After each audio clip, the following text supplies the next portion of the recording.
Okay, that's my checklist, right? We're visually available and we're And audibly audibly. available. I don't know. What Whatever I'm the just adjective of that our is. audio is Hopefully golden. I think we're good. I'm getting Seems audio and like visual, so Excellent. great. Excellent. Excellent. Oh, what good testing. Cheers. Okay, perfect. So welcome everybody to episode 4 of Who Are the Monsters. As always, we are joined by myself, the DM Bianca Zelda. We have Miriam, and who do you play again? hi. I play Furia the Summoned, a child-sized clay golem. Tell me about a time that Faryad ate the most delectable dessert. Or can they taste? What happens there? Well, I imagine they don't really need to eat to subsist, and they're a being of magic, and I imagine they don't really have a digestive tract per se. Oh yeah. So if they taste things, it's probably more like texture than like taste buds or anything. So I think the most peculiar or interesting sensation is probably something like pop rocks or something.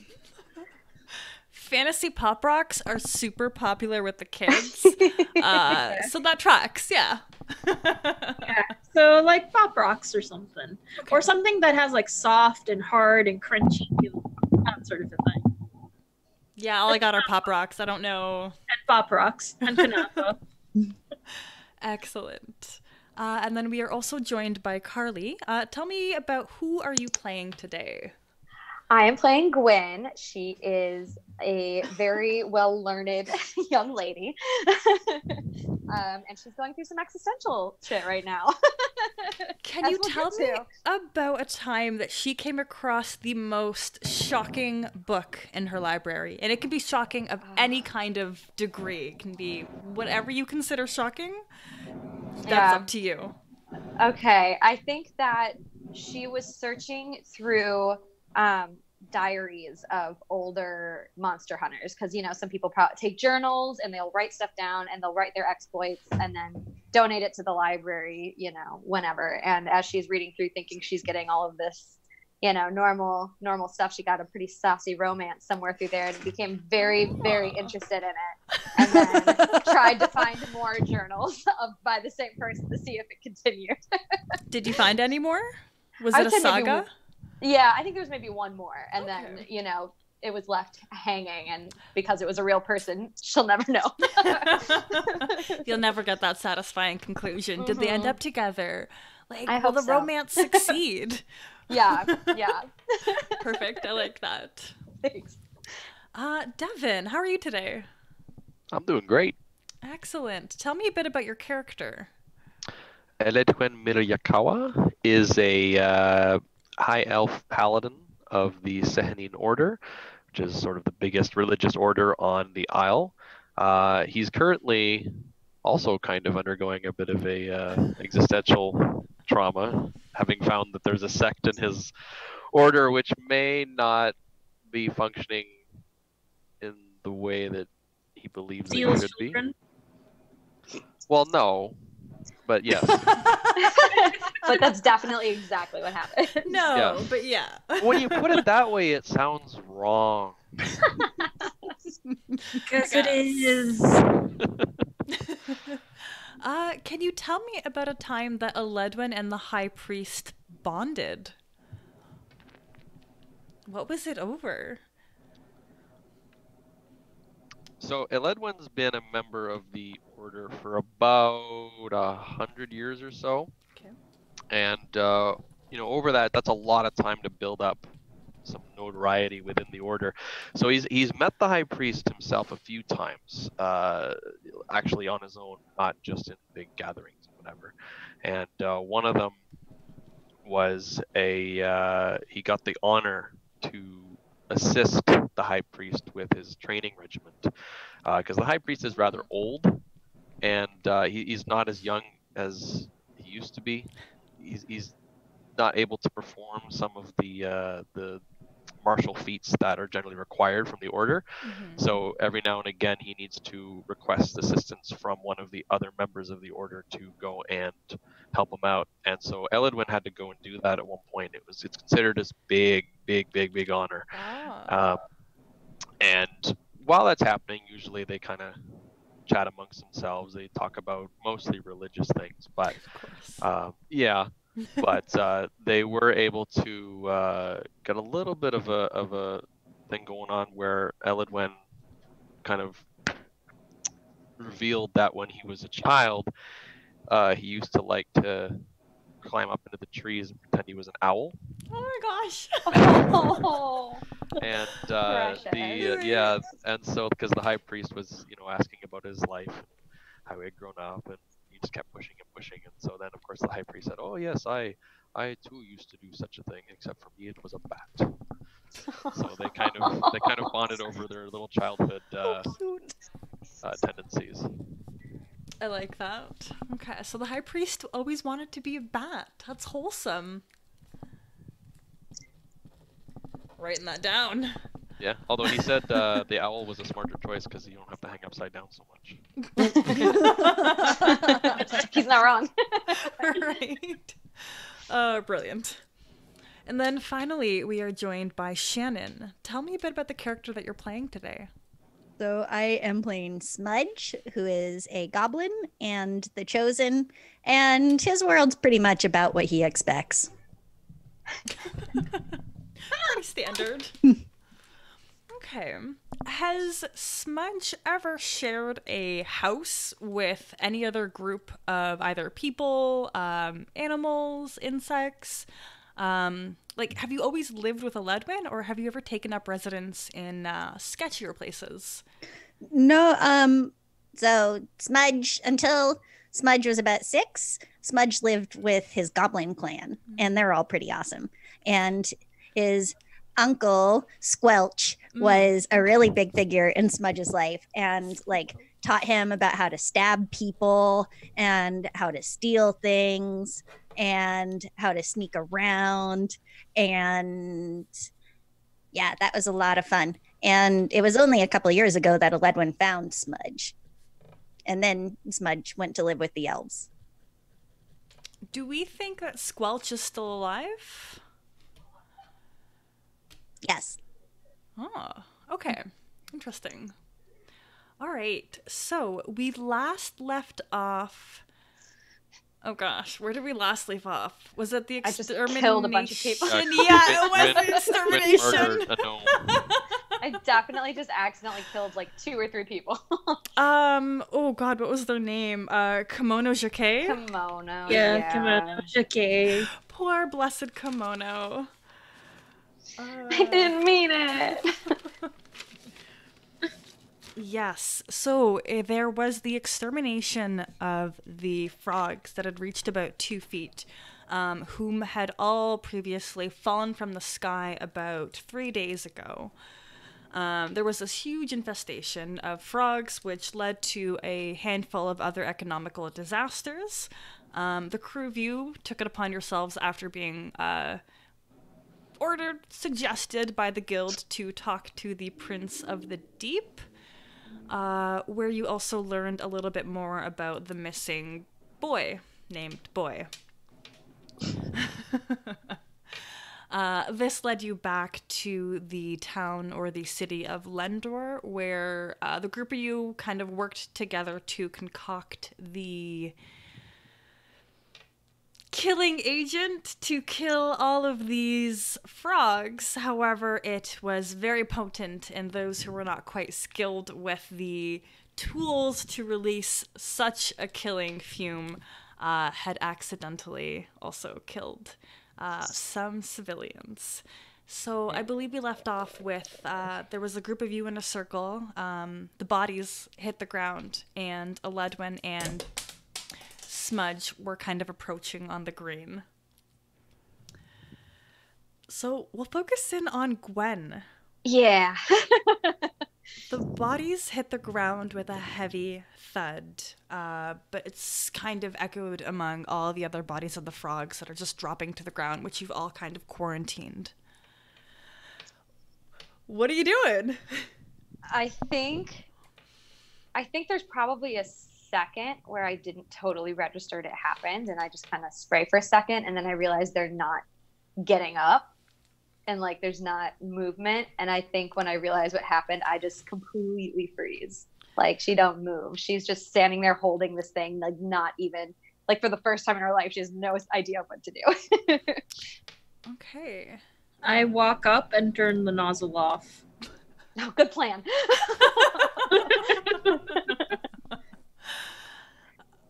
I still think I'm in enough shock that I don't even register that. Oh, hold on. Oh, that's so cool. Okay. Yeah. The spraying agent that was previously killing your allies and the frogs has dripped to a halt. Killian and the rest of the people are still working on exterminating the existing frogs, but now there's the two of you standing motionless, kind of staring at... Because they were next to you, to my understanding, is just how we kind of explained it. Yeah, because I just like... small body of... Yeah. It went a little rogue, yeah. Not a lot of control. Yeah, no. I think kind of once the shock wears off, I would drop the thing like a hot potato, just drop it, and then get down on my knees and see if there was anything I could do, like try and find a pulse, try and find anything. Okay, yeah, there's absolutely nothing. They're gone. Hemlock, our poisoning root, super effective.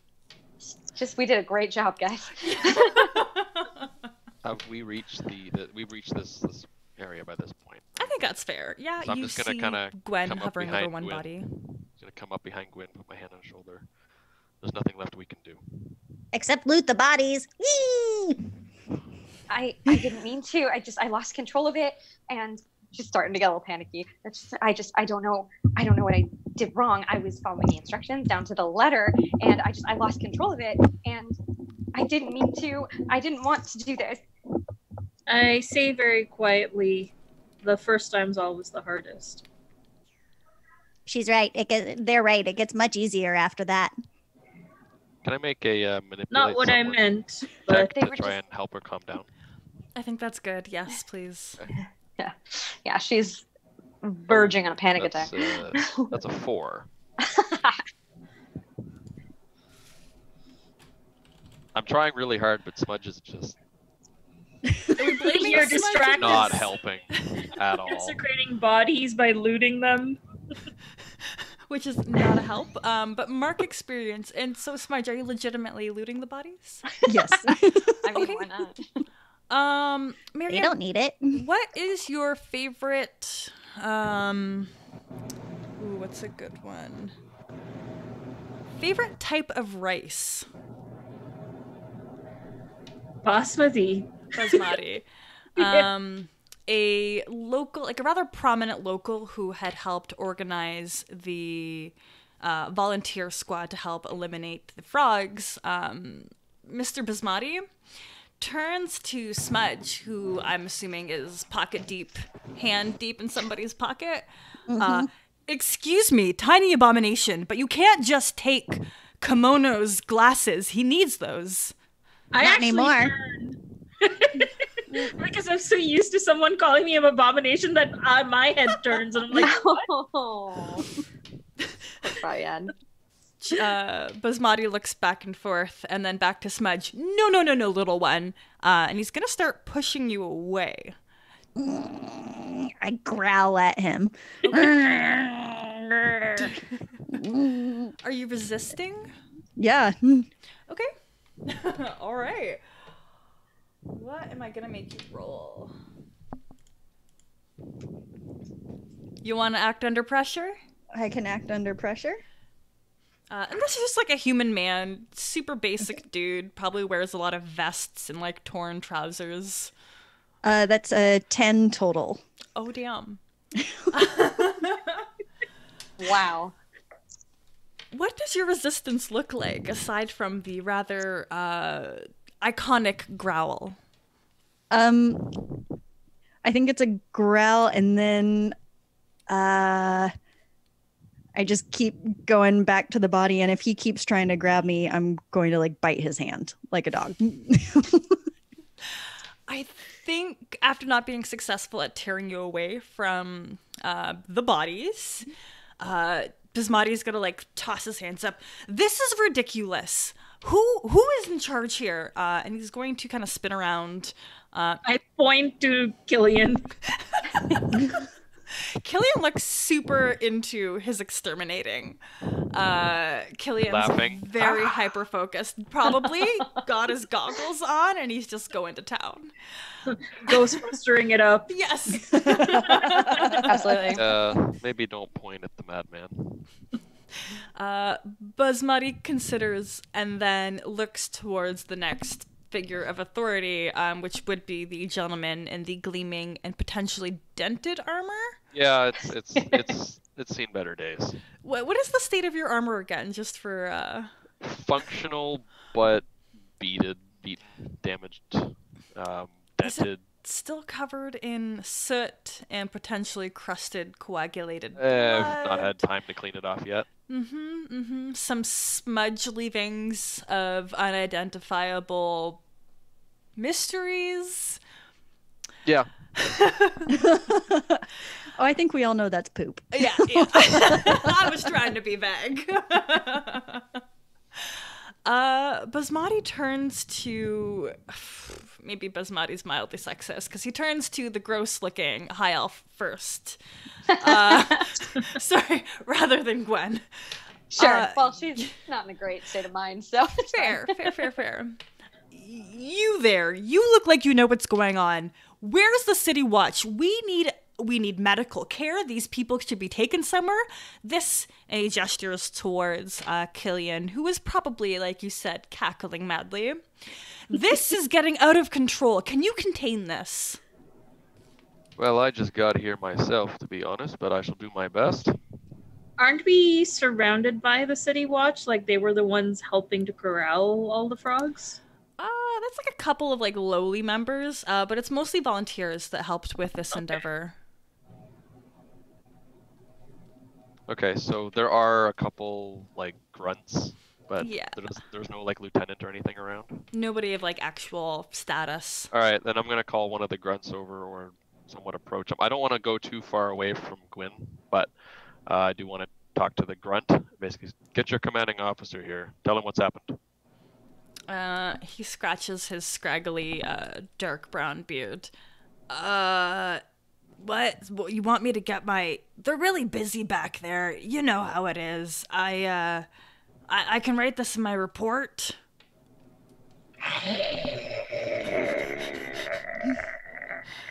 There are bodies over there. This demands immediate watch attention. I mean, these frogs have been leaving bodies everywhere. I don't know. Nobody really cared about Timothy over there. And he gestures towards, not Mr. Can I use my Jacquet. freakish in a way that may not necessarily be intended to kind of push it forward? Because I think the way it's written, basically, I can't use manipulate someone, but somehow can I add weight to what Eledvin's saying? Like, do it. Absolutely. So for the record, freakish is you're weird and people react badly. You can't manipulate others. Except for monsters. Except for monsters. Yeah. I just really like it. You're weird. People react poorly. So describe to me, you don't quite necessarily have to describe yourself, but like, how are you lending kind of credence to Eledwin's claims, his demands? I sort of am low growling and saying, do what he says. And I have this, I've sort of been watching Smudge, so I give the look of Smudge when Smudge is really hungrily looking at something. I like that's the standard. On a level of 1 to Smudge. I will chomp you if you don't do what the elf says. Sort of a look. Okay. The grunt starts to scratch his beard a little bit more nervously and eyes the abomination rather close to Eledwin. I mean, maybe instead of my report, I'm just gonna get away from... I don't know what that is. I have to go. And he takes off in a bit of a fright. And then my face becomes completely neutral as soon as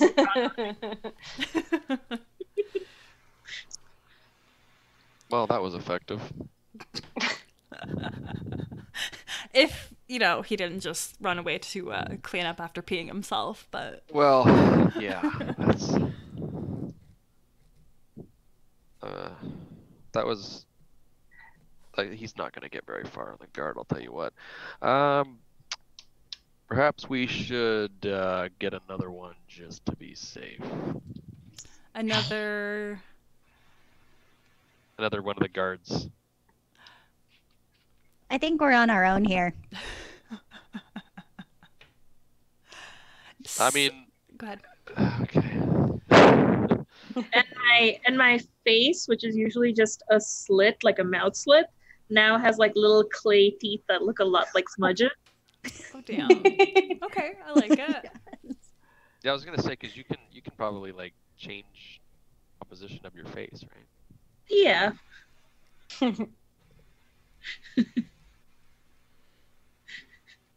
Okay, how's Gwyn doing?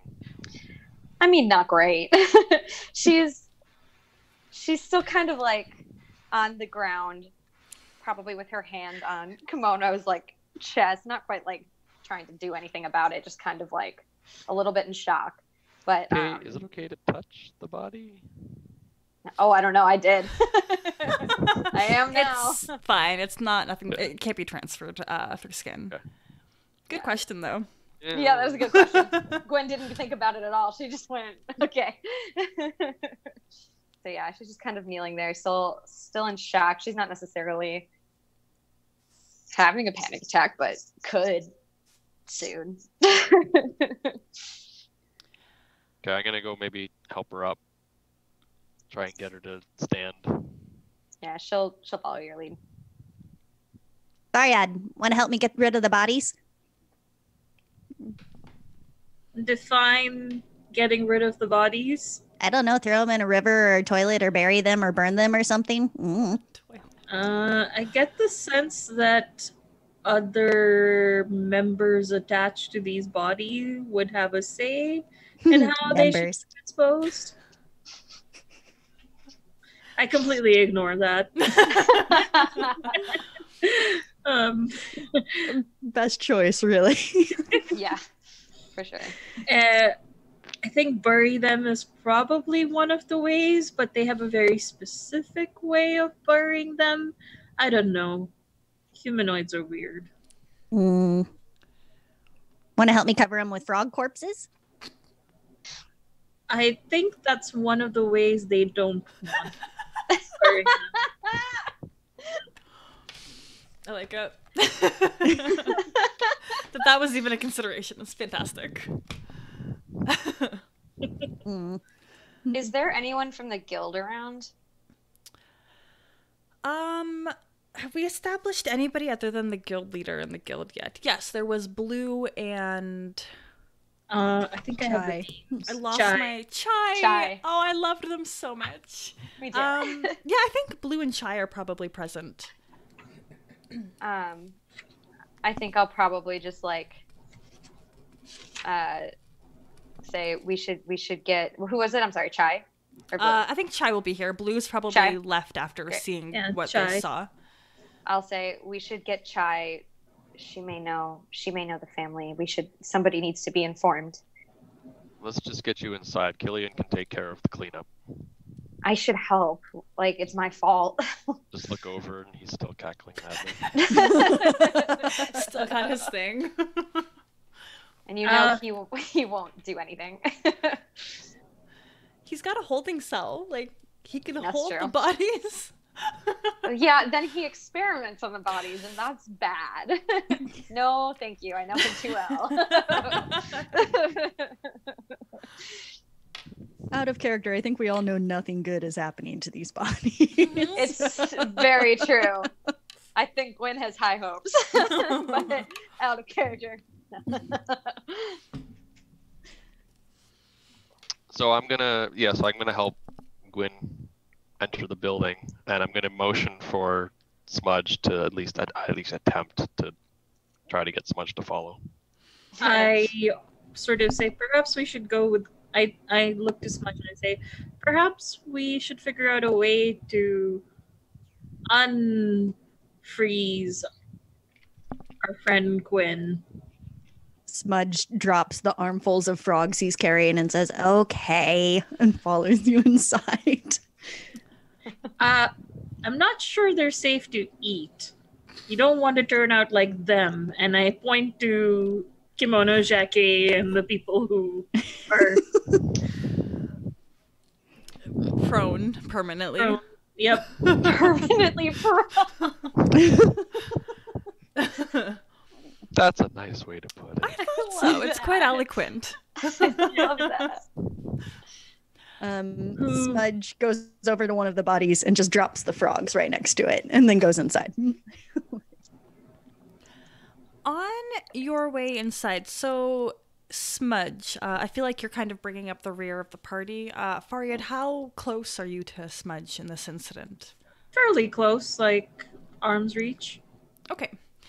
I don't recall Chai or Blue, just because I think, Carly, you said Chai is a she, so they're officially a she. I couldn't remember either. I It's just fine. made something. Yeah. They're fluid. They live their life. Great. They Awesome. can do it. So Chai is going to approach the two of you. They're going to kind of put her arms on your shoulders. If I can just have a little brief moment of your time before we step inside. What do you want? Yes, I forgot how blunt you are. They lead you towards, we'll say, like the side of the guild. There's like a nice stone chair there with like a couple of flower pots hanging nearby. It's probably Are we not tall enough to get into the building? I don't know. The last time I went to this place and they said I had to be yee tall to get into the ride. I don't think. Yes, you're tall enough. You're absolutely tall enough, dear. You'll be good to enter the building. I just wanted to ask you some questions.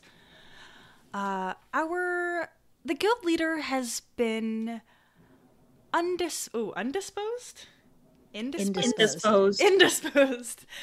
Our guild leader has been indisposed ever since the abduction of her son. I have been doing a little bit of research about what potentially might have happened, and I think that it might be linked with one of you two. I have a feeling that one of you two are the abomination, and not that I think that you need to be eliminated, but would you be willing to go through some trials to perhaps identify which of you are the abomination? No. No. What if there was food at the end of it? And she kind of considers her audience. I don't eat. Will there be bugs? There will be plenty of the bugs that you like, specifically those ones. Ooh. I'll do one test. If I get bugs. Absolutely. It's just a simple trial. All mid-tier guild members go through a trial rather similar to this. Yours just might be a little bit more intense. However, your other mildly abominable friend should probably join you. And she gestures towards the clay-like figure. No. How do I motivate you? I can't quite recall your name. I'm so sorry. I didn't get it from the guild leader. You don't know. Faryad. How do you know? Right. I'm Thank you. the one. You're what one? Oh, if you didn't even know what my name was, how do you know I'm not the one? Well, the only information that I've been able to suss out about the potential catalyst of the apocalypse is that they are a small abomination. And quite frankly, she It could just even is, be those, and I look at the frogs in the distance. They have a very good point. the I'm a goblin. They're a clay information- person. A golem, I think they're called.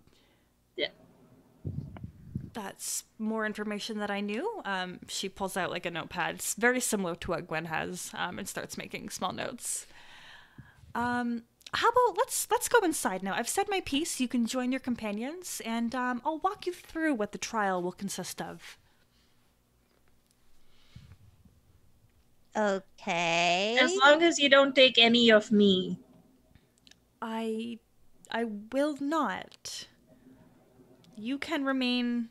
I mean, unless of course you are the abomination, and then we'll have to talk.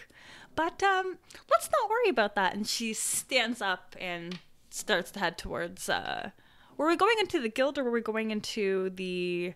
We were going into the guild We were. building. as far Okay. as I understand.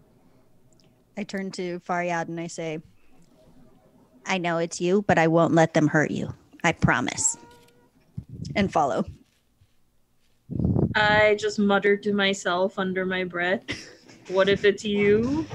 And I just continue. All right. Oh, that made my sound really weird. Okay. Inside of the guild, Aledwin and Gwen had entered first. Gwen, do you have any like safe haven spots? I mean, there's probably a library in this building. It might not be my library, but there is some place where there is more books than others, and that's always usually a good bet. Perfect. Yeah, it's a rather Yeah. small library. Mostly contains a lot of monster manuals. For lack of a better word. I like it. Bestiaries. Yeah. Yeah. There. And martial Tomes. manuals. Mhm. Lots Mhm. of those. Fantastic beasts. Where to find them? Yeah, so I don't know. I wish there was ways for me to compel moves in this game. So we're going. I guess you're gonna request that I help you go to the library. Is that? Yeah, I mean, at some point she probably. Because Let's I mean, I was just gonna take you to your room. Oh, But if Either you way. prefer, if you want to go to the library, I'll take you to the no, library. I think I still live with my family, and I would absolutely not want to be around them right now. So yeah, no, the library would be the best bet. And yeah, I think probably as we're walking, I stop kind of leaning heavily on you, and I kind of get my wits about me a little bit as we're walking Yeah. there. Yeah, Being inside and away from that everything is gonna the help chaos. a little bit, yeah. Bye. Sorry. Bye. Roommate's leaving.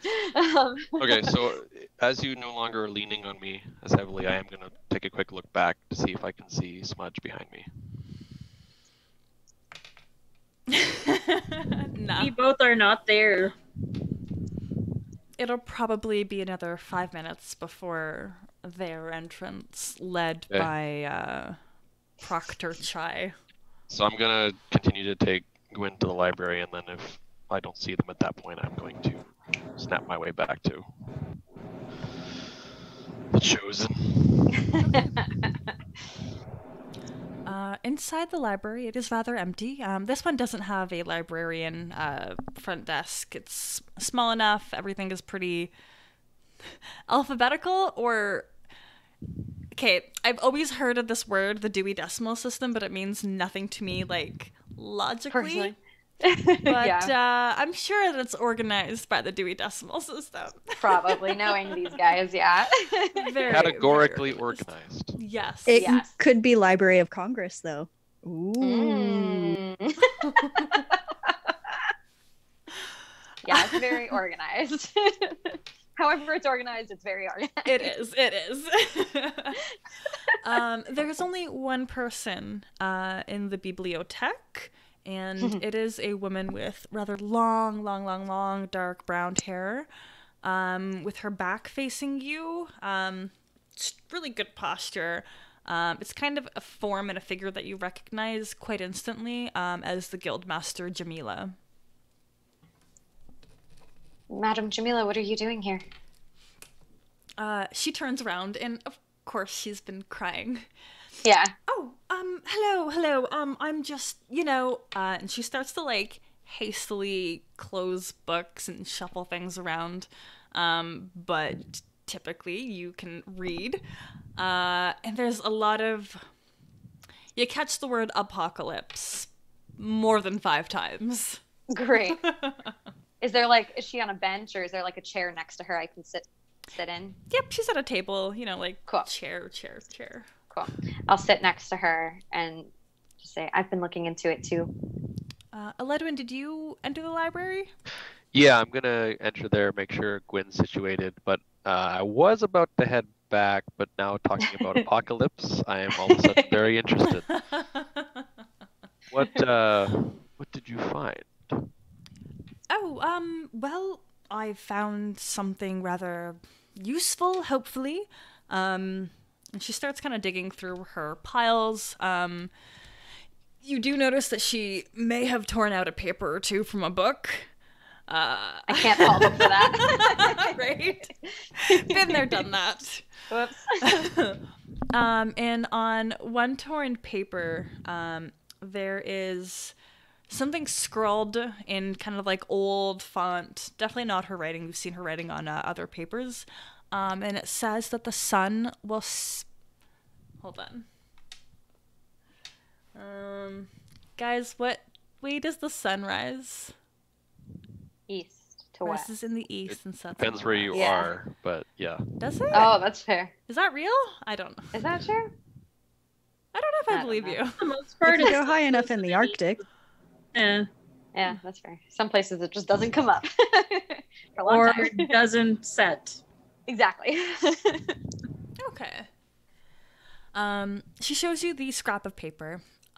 The next sign of the apocalypse is that the sun is going to... Wait, one more time. It's going to... What is the opposite?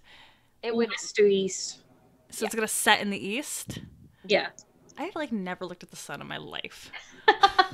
Probably for the best, eye-wise, vision-wise. Right? So she holds up the scrap of paper. Gosh, direction is not my forte. Me neither.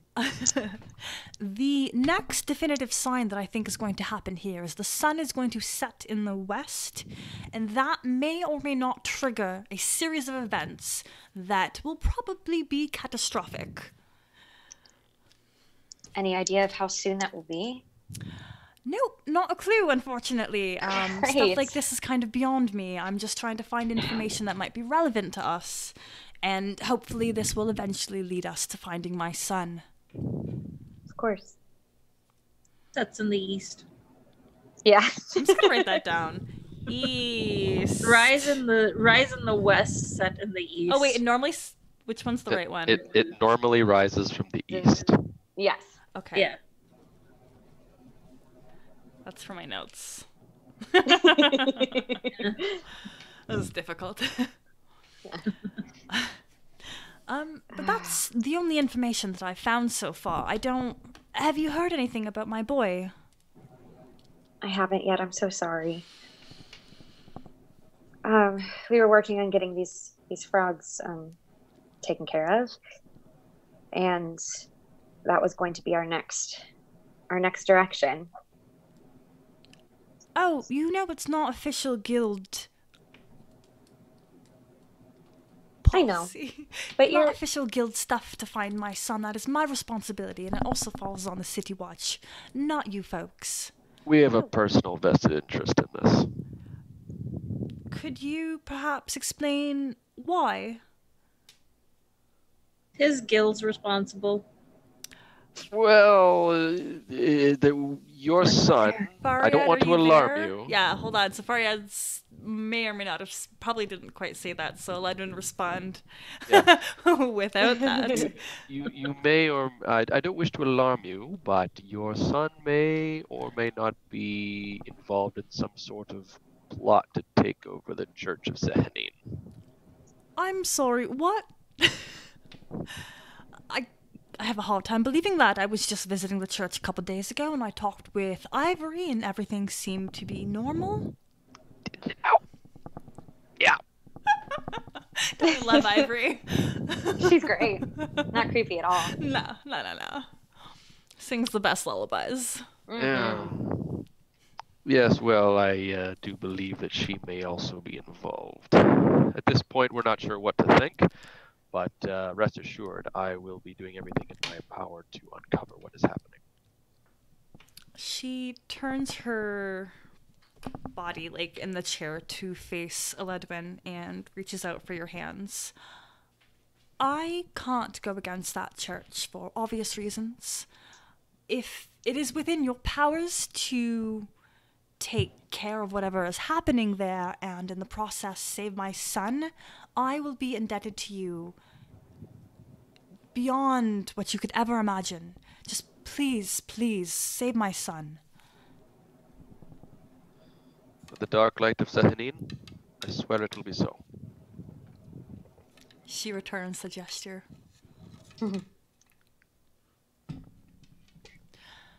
Chai enters with Faryad and Smudge. Oh, there you are. No. Yeah, where else would I be? That is a question.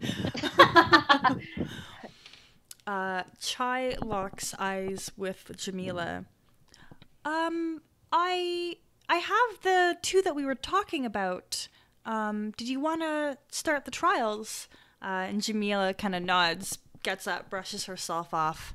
If you'll excuse me all, I've got to go prepare something. I'll see you rather soon, I'm sure. What are you preparing? What? What trials? Oh, well, part of the research that I've discovered about the apocalypse is determining what the catalyst is, and that's particularly what kind of... We believe that there is a person or a item or or something of the apocalypse, which is why we can't quite determine what the time is or when it's going to start. Are the characters pointing at everybody?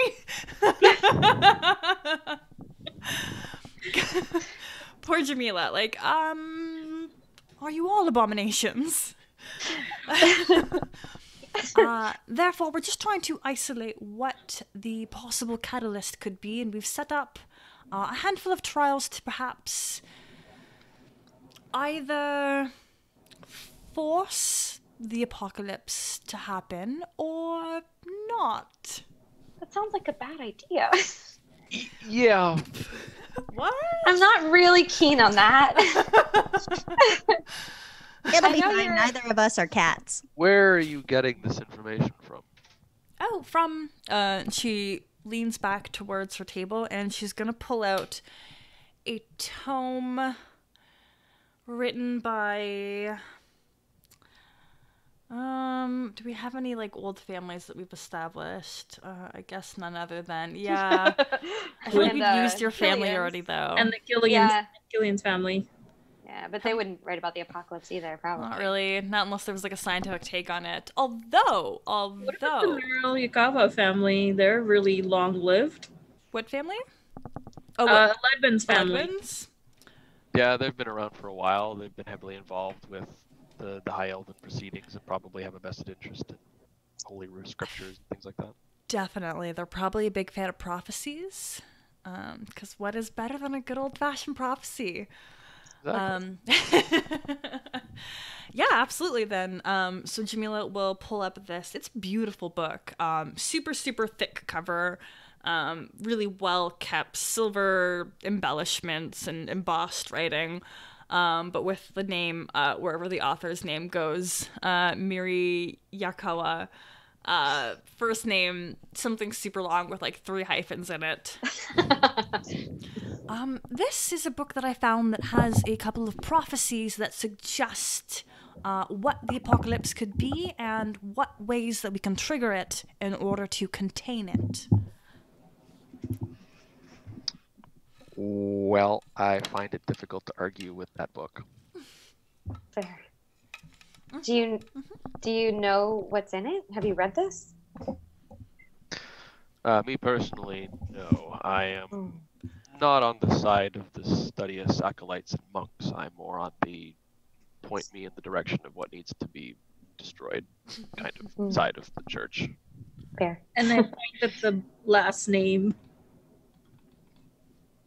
Yep. Yes, well, my family has been around for centuries and is very, very long-lived, and most likely would have had many opportunities to write several books. It's probably also written in Elven, so that may be something to consider. Oh, this is a translated edition. Shows you that it's written in common. Bless. In that case, how can you be sure that you are interpreting it correctly? Because things can be lost in translation, you know. You're absolutely correct, but we seem to have lost the original a couple of years ago. There was a arsonist that was setting libraries on fire. You remember, Gwen? It was horrible. It was awful. We lost so many good books. Arsonist of 502. Alexander the Great all over again. Too soon. Always too soon. Forever too soon. So let's say one of them is this abomination you're speaking of. What happens to them? Well, in order to confirm it, we just have to find a way to trigger whatever is going to continue the apocalypse. And after we've confirmed that, we have to find a way to... Ideally, we would put them in a permanent stasis. I don't believe simply killing them is the solution. Wait, what? No, yeah. Just a stasis, kind of like a limbo. I've been working with the Wild family to perhaps incubate them for eternity. Eternity is a long time. But at the cost of our safety, I think it's well worth it. I mean, would you force this to happen? Would you force this person to agree to that? Lady Jamila, Yes. what if it were your kid? What if your kid is the catalyst and that's why he was taken? I've considered this, which is why I have found a way that we can maintain his life. I can't kill my own son. I love him so much. If I could just keep him alive that's a forever, relief. I think that's the best thing for him. Well, and we care for both of these two, for Smudge and Faryad. You can't expect people to just be okay with that. Killing anybody. We're keeping them alive, just in a state of eternity, quite literally. It's basically death. It's not death, it's worse. Yeah, I don't like this idea at all. Who here has read the most about the apocalypse and understands its key elements? Probably you. I was gonna say Gwen, maybe? Yeah. I mean, I studied a little I nights ago. understand only what I've been told. I have not, of course, done the research that someone of your studiousness would have done. Would this ring any bells for me? I guess. Okay, so basically, we've got 3 or 4 people who are all going on about the apocalypse is this and that. It's like, let's compare notes. Yeah, good idea. And let's figure out where the commonalities are. And I'm also curious as to know how exactly the catalyst is supposed to trigger, because we've already got two bad things happening. And we've had our eye kept on both of these the whole time. And as far as we know, other than some visions, nothing has really happened. However, what we haven't been able to keep an eye on is a certain boy. Mm-hmm. I believe my notes were very specific about, I mean, there's so many different accounts from so many different religions about what this apocalypse can be. There's nothing, I mean, I'm only interested in the religion of Sehanine. I figured. What they have to say. I figured. I looked at multiple sources. I referenced a lot of things. No heretic apocalypse. I'm trying to get a lot of opinion. You always get a second opinion. So I've done a lot of research, I haven't heard, I don't think, Bianca, tell me if I'm wrong, I don't think I read anything about this part of it. It was mostly just about the infestations, right? Correct, yeah. You were looking for kind of detailed things. All of your roles were rather specific. Right.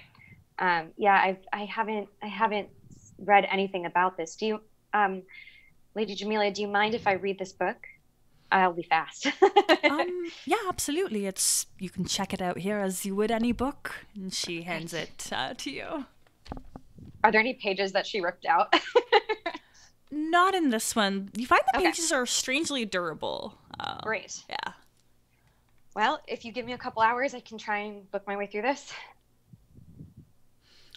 Do you mind? Chai has instructed that she wants to set up the trials for our two guests. I can explain to you in great detail what it consists of, and we can work together to hopefully accomplish this. Yes, Ledwin. Gwyn, may I borrow Gwyn for a moment? Yeah, of course. What's up? Just gonna bring you over where they can't hear. Sure. Time is not exactly a luxury we have at the moment. Me and Smudge have just come back from the church where there was a lot of blood. Something to do with a note. I think I have the note at this point, right? Mm-hmm. The page that was found, I think it was given to me. So I'm going to hand that over as well. Yeah, so I'm going to hand that over to you. Great. I understand it will take time to understand more about the apocalypse, but I think this is a more pressing matter. I have reason to suspect that the High Priest himself has been either kidnapped and or killed and loaded onto a boat heading west. Wow, okay. This is a busy day. So Tell me about it. I've already fallen down the stairs once. Oh, you poor thing. Your armor's real dirty. Yeah, I should probably do something about that. Yeah, please do something soon. So what did the note say again? I'm sorry, my notes are still in moving boxes. That the sun will set in the east. Okay. And that was going to be one of the triggers, the third trigger for the apocalypse. Yeah, it was, and it was marked as being for the High Priest, I believe. Okay. And we didn't know who signed it, but we also can't really make out the whole thing. Oh, the words note. chosen and dangerous both appear at least 5 times. Oh boy. Hoping that perhaps you can use your librarian skills to glean any from this note. That's what I was hoping to do. Let me see here. I do have a magical laboratory. Is there any way, let's see, all kinds of weird ingredients and tools useful for casting spells. Could I potentially, let me see if that would be better, or I feel like that might be the best way to try and restore something on this note, potentially. If I could try and get anything else off of the note. I have to remember what the note says. So, you give me some rolls. Yeah, absolutely. Whatever you want. I'm going to do use magic move. Okay, so to use magic, that is plus weird, right? Yep. Yes. Cool. Oh, that's double 6s. Oh, nice. Hell yeah. Okay, let me find. I haven't used magic before. All right, so what are you trying to accomplish specifically?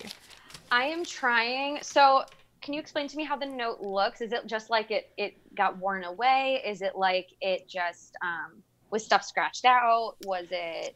It was flushed down the toilet. Okay, that's what I figured was the damage. But the toilet was just like a hole in the ground, so it was just like put down the hole with whatever else went down the toilet, and Okay. Smudge was crawling around, came across the paper, pulled it out of the pile, and looked at what they could read, and he was like, well, it says, what were the words? It was chosen, apocalypse, and dangerous. Yes. Yes. Okay. And then the bit about the sun. The sun. Yes. So, I mean, ideally, I'm trying to get as much off of this note as possible. So I'm trying to restore it to how it was before it got ruined, if I Okay. can, Yeah. as much as possible. All right. So with a 12. +1 if we go with my weird. Yeah.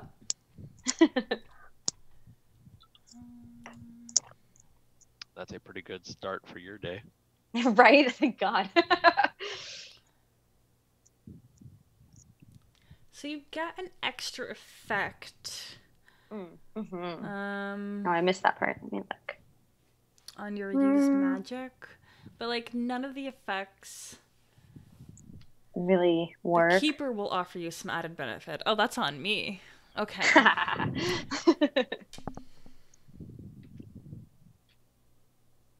Okay. Describe to me what it looks like are you restoring what it was to its original state? Are you describe the Yes. visualization of what you want this to look like, and I'll add a Sure. little bit of flair to give you that bonus.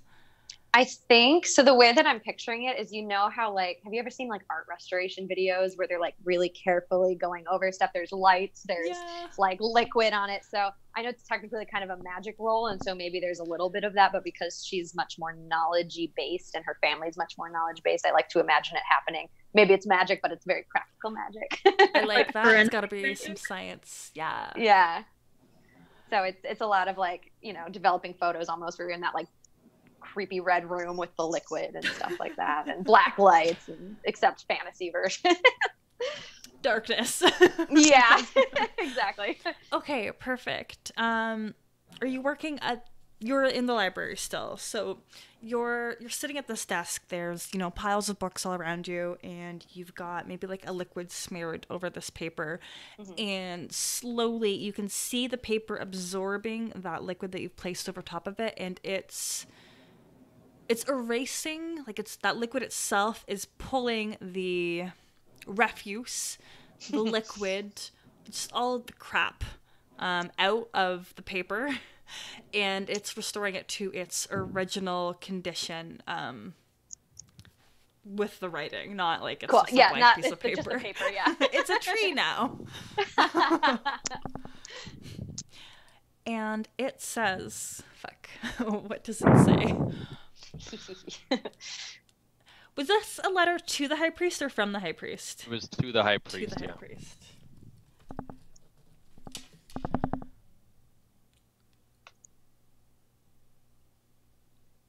So Gwen, you're in another room while you're doing that, right? You had to take that with you to like a lab. I use my magical laboratory, but if I'm still in the library, maybe I have some chemicals with me. Okay. Yeah. I'm just trying to determine whether or not you've. I might be off in a corner. Yeah. No, I think I Because I know just, they walked want away. to get the two shorties here. Yeah, going I up probably went off to a corner trial. and said, "Everyone, just hold on for a second." Yeah. Okay. Okay. Yeah. The note reads, "The chosen has been found.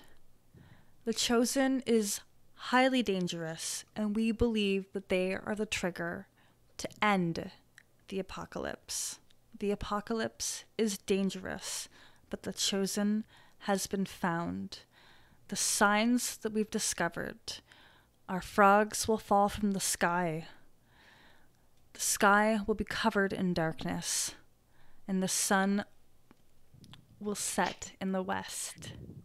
The chosen has been found, and they are highly dangerous. Signed, I." Like, my eyeball. letter. I. Oh, Eyeball. EYE. I. Okay. Like, the picture Is of it? an eye. Yeah. Okay. Yeah. Not The Illuminati. That kind of eye. Yeah. As soon as it develops, I'll hand it straight to Eledwin and be like, does this mean anything to you besides the Does obvious? that mean anything to me? Uh, Is like the eye? Is that Is that any sort of religious connotation, or is it unknown to me? You don't think so.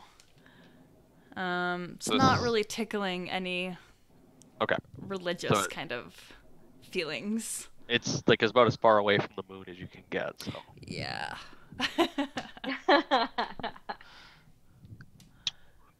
Does not seem familiar to me. But perhaps this is our next lead. We should research this. Although Sure. I don't know how long we should wait. Every second we spend could lead to the High Priest's death, and the most radiant bow of Sehanine perishing is not a Not great. good thing if we're trying to Kind of a end big the deal. apocalypse. Of course, yes. I mean, I can read fast. I'm a skimmer, so I'll do my best. But I mean, I don't know. There's a in lot what to go direction. through. There's a lot to go through. I mean, What should we do about the trial? this trial. It sounds like it's going to be hard to dissuade Jamila from this. If you haven't spent enough time with Smudge. Fair. I mean, she said she would explain them in detail. If you can ask her to explain these trials in detail, and if they're not harmful, have them go through one or two of them without going through all of them. I'll see how much I can get through and run in with an emergency and be like, hey, I need them real quick and get them out of there. The best I got. I mean, if we need to get them out of there, we can get them out of there. My only True. concern is that this is going to eat up a lot of time. I know. Do you have any better ideas? You hear in I'm the not- background, I'm no. not really the idea guy. Our idea guy is out there spraying frogs right now Yeah. and cleaning There's a up lot my of mess. frogs. So, okay. So, Period, are you like right behind us? Did you No, see- anytime Chai is trying to sort of convince me to do the Oh, trials, okay. I'm like, no. And suddenly my mouth turns into the common word for no. I love that. They are Okay. mildly perplexed.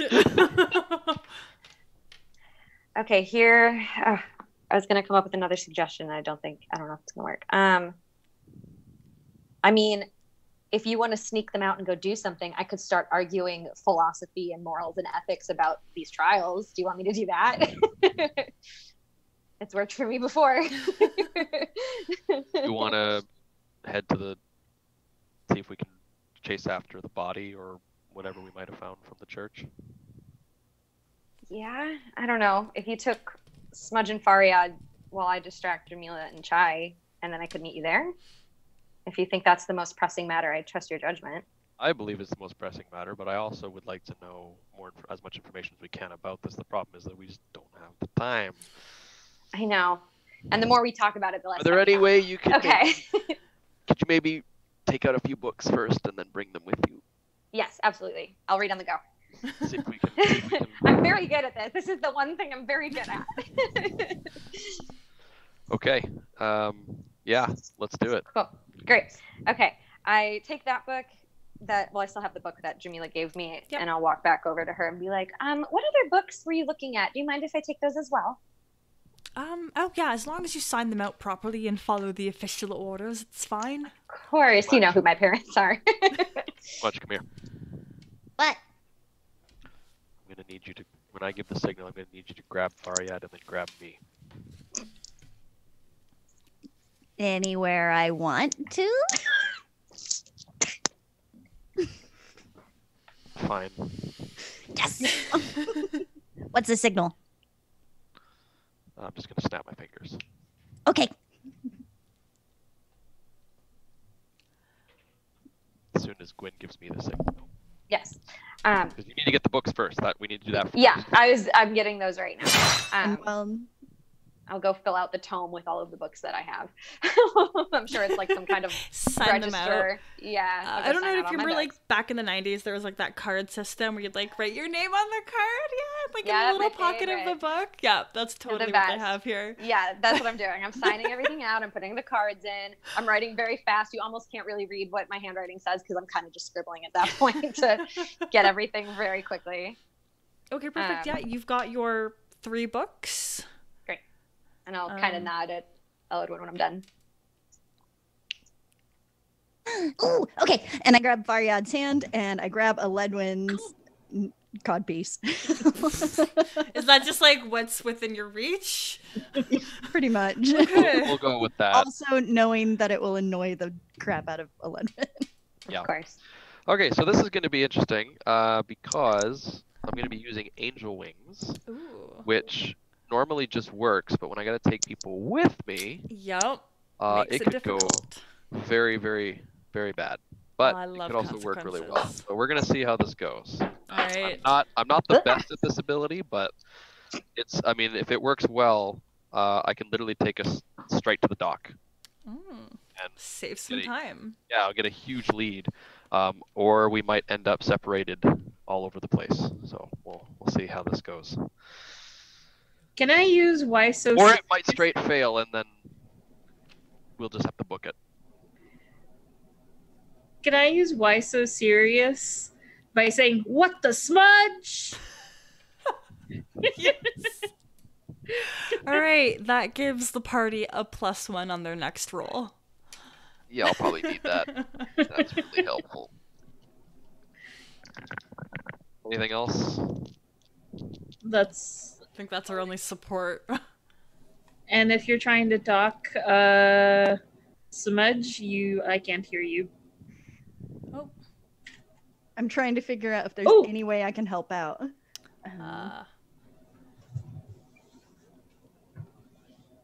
Yeah, worst case scenario,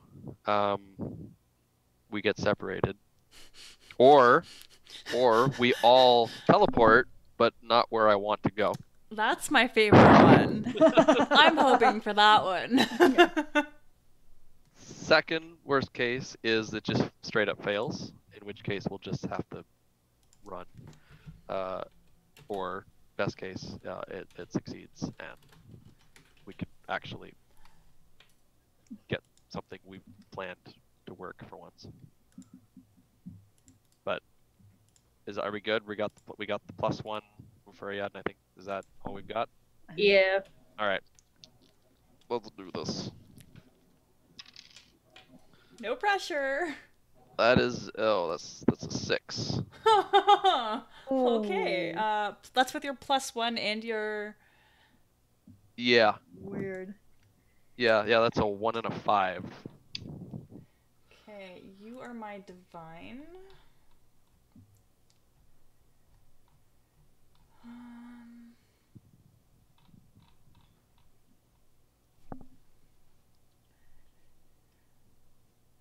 So on a 7, now you don't quite manage it. Either you leave the passengers behind or you all appear in the wrong place. Ooh, but like a 6 is a fail. Yeah, it's a straight up fail. Oh dear. So describe to me what you wanted to accomplish. Did you want to like have them the way under your I arms? envision it is the cloak, the diaphanous cloak that looks to be made of moonbeams, kind of splits open into these sort of large, transparent, angelic wings, and we kind of fly through the air and kind of puff into a sparkler of little diaphanous feathers, and then we just reappear where we want to be with the same effect. That's in my head. That's what it would work. That's what it would do. And what happens is I sort of barrel into a Ledwin and we all fall prone.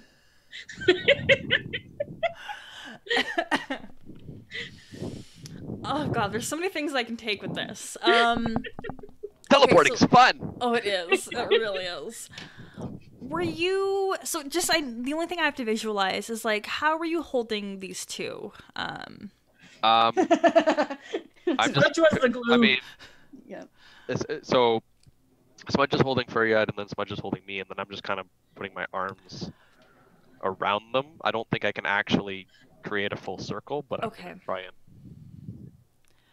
You are able to take off. I know it's more of a magical teleportation per se with that puff of moonbeam feathers. Or we're just flying so fast that you can't see it.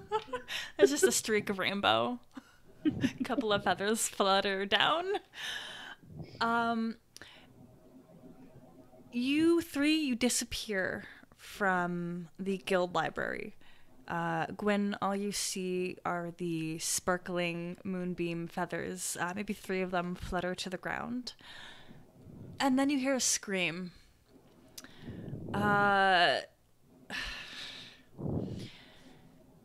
Smudge, can you give me an act under pressure?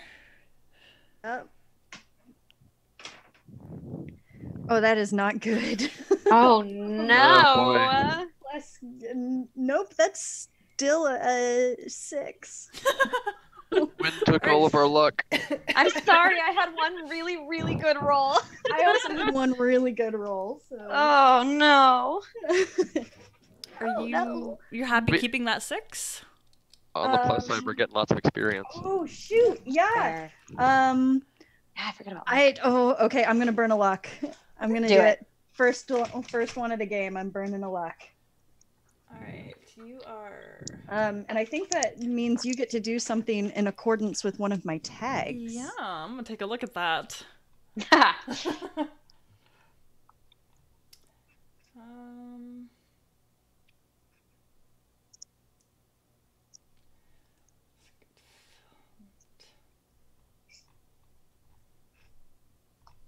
Okay, I can't find your tags. So my hero tags are the end of monsters and hidden allies. And my doom tags are you can't save everyone and the source of evil.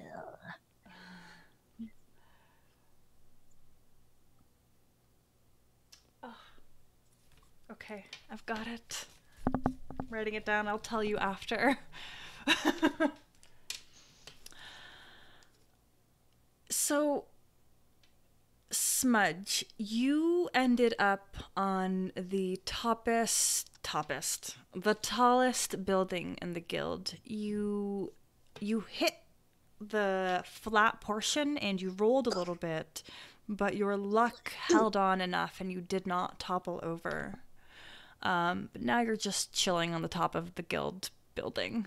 It's a big building. There's probably a lot of stairs. We won't talk about how many, but there's a lot. Faryad, give me an act under pressure.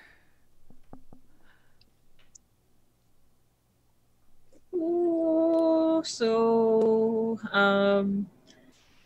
my act under pressure Is is everybody failing? 5, but I am going to use luck. Okay. Damn, This y'all. is a good one. I Yeah. think. Oh, we just lost Carly. Isn't that your second luck that you've used at this point? Yep. Yeah. So yeah. Excellent. So you end up. Who needs trials? Seriously, you're already doing what I need you to do. Like, oh gosh. Faryad, you hit the docks with a heavy thump. You're otherwise fine, but you get a feeling that had you dropped maybe 2 feet to the left, you would have landed on the... Okay, I'm going to use words for things that I don't understand. Oftentimes where there's like water and land, there's like spiky rocks. I don't know why, but there's always just like a jetty or a breakwater. Yeah, the those jetty. are words I've heard of. That's the thing. I know those words. Yeah, that exists in my world. Pointy rocks that you missed just barely. And you're otherwise fine. You have a feeling that maybe had you had breath, it would have been knocked out of you, but you just feel not even the warm sun on your skin, because there's really no sun that can be perceived through the dark sky at the moment. And do I see either of the companions around me? You are just surrounded by sailors who are giving you a very wide berth. A child screams, and the mother pulls the child away. Maybe a single feather that just kind of... Falls and lands at your feet. Eledwin, act under some real intense pressure, please. This is fine. Everything is fine. Everything is fine. Oh my god. That's a 5. What? We're all rolling 5s today. It's a 1 and, one and a 3. I We're feel gonna level up real quick. I'm only 1 more away. Damn. All right, who pissed off Vecna? Right? Oh my gosh. This is what happens when Killian's not around. He must have been our good luck. I don't even understand. You hit a lot of trees on the way down. Strangely enough, it is primarily your armor that protects you from the worst of the scratches. But hitting the ground is what... It does knock the wind out of you, and you feel something twist. I'm going to have you mark 1 harm. Okay. I'm assuming my armor has no... Yeah, do you have armor? Yes. It counts for... I think I have 1 armor. 1 holy armor. This is falling damage. Yeah. I'm going to assume that just protected me from the damage I would have taken from the trees. Exactly. Ow! Well, that could have gone better. Do I know where I am? You're in a clearing, a rather similar clearing with a tree that has been torn out from the roots and is currently laying flat on the ground. It's got a little bit of brush over top of it, and there's... It's a familiar clearing where you do recall many injuries occurred. I would say good times, but it really wasn't. Was it? Okay, well, I mean, I could just angel wings myself back to Smudge. Yep. So I'm gonna do that. That's probably your best bet, because Yeah. Smudge is on top of the roof. Yeah, I'm gonna do that. So once again, but this time it just works. I don't have to take anybody with me. Yeah. Okay, you find Smudge. Smudge, how you doing up top on that roof? What are you thinking about up there? How you feel it? I am. Is there anything else on top of the roof? Is there like chimneys or gargoyles or anything? A couple of seagulls that landed back down. Oh, no. 2 seagulls. Smudge has Bless. found his way down.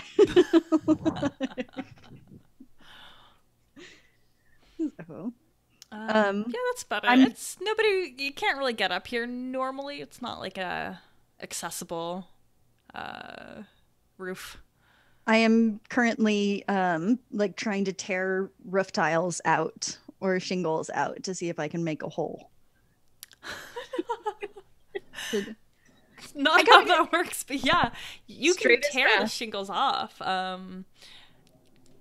I don't know what's under a roof. There is plywood, fantasy wood. There's wood underneath. That are really difficult. So sorry. Yeah, it's just wood. Cool. So I'm continuing to pull off tiles as Eledwin appears. Like, Are you all right? Yeah, I'm fine. Where did My you armor is- go?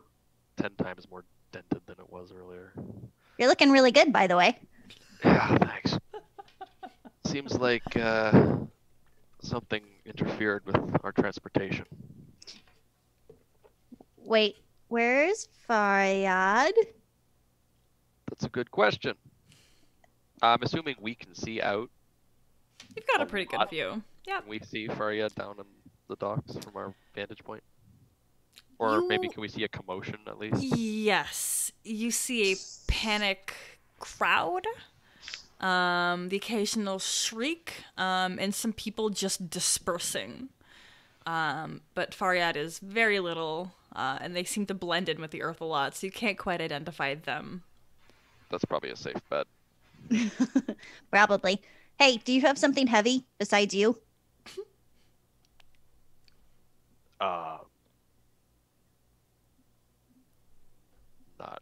how heavy. Heavy enough to break through this fantasy plywood?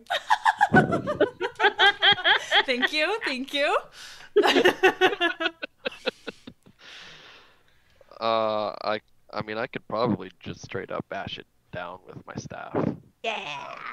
Probably don't want to chance the wings again at this point.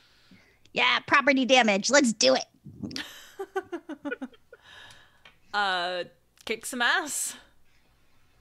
Okay, I'm actually good at this. Ooh, we don't kick enough ass on the show. Like, I think it only happens when I do mayhem. you're Yeah, the that's only a one 9. kicking ass. 9, that's a success. Ooh, except kick ass is always, you're Yeah, I'm always gonna hurting end yourself up somehow. Damage from that, yeah. Let's see. A 9. I'll probably just like smash a board and then it flips right back up in my head. Your armor, however, do you wear a helmet? I can't recall. I mean, if I was going out into the field, I would wear a helmet, as every single person ever wearing armor should do. Mm-hmm. But currently in town, so no. Okay. Then yes, so you're able to smash the hole with your weapon, but more than once you kind of conked yourself a little bit on your armor. It doesn't hurt. It just, you look silly. It's Smudge. difficult to move when my armor is all half opened and metal everywhere. I'm just waiting. Like, we need like a, you know, how episodes like shows will have like shopping sprees or like spas. We need like just like a bath scene. Like, everybody go shower separately and come back and not be gross. I'm perfectly fine. You are. Yeah, Smudge is great too.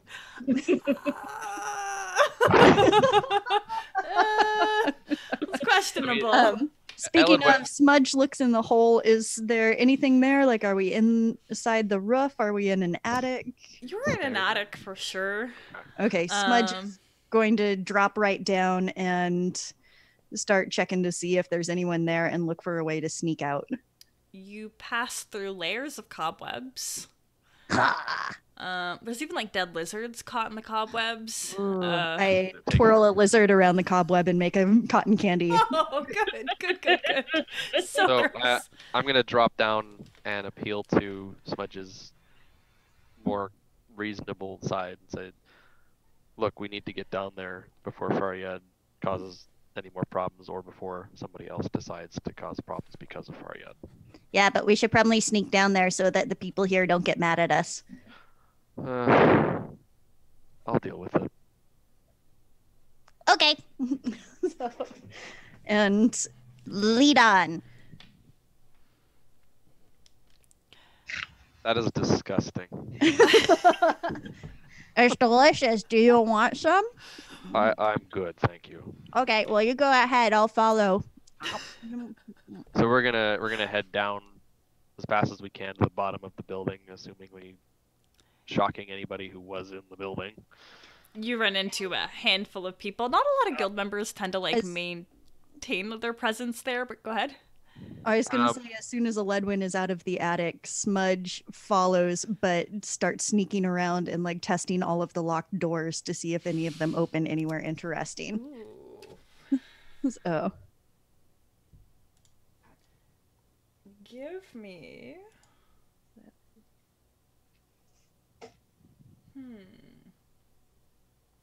Yeah, just act under pressure. Let's see what you can get away with. Okay, act under pressure. That is plus cool. That is a 7. Okay. Okay, it's a 7. You find only one door that is unlocked, but it did have a padlock that was just not clicked in properly. Mm-hmm. I open up the door and look inside. Give me a second. Who are you again? You're my chosen. Haven't like 75% of our adventures been the result of a terrible roll by one of us? What? No. Welcome to Tabletop RPGs.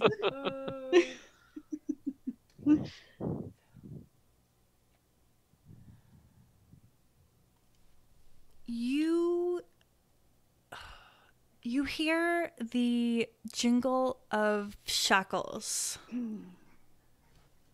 but it's dark and you can't see. I have dark vision. Damn it. You can see. You see a small shape. Large ears, tattered clothes, chained to the wall. Their head is down. I'm going to see if Eddie has noticed what I'm doing and sneak inside the room and sneak closer. I'm going to say I'm probably busy trying to explain to the people in the building. I am definitely Right. sneaking inside the room to get a and better hole look in at the this. ceiling.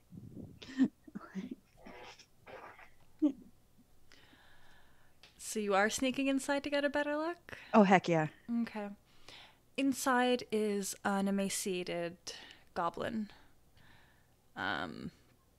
They're probably alive.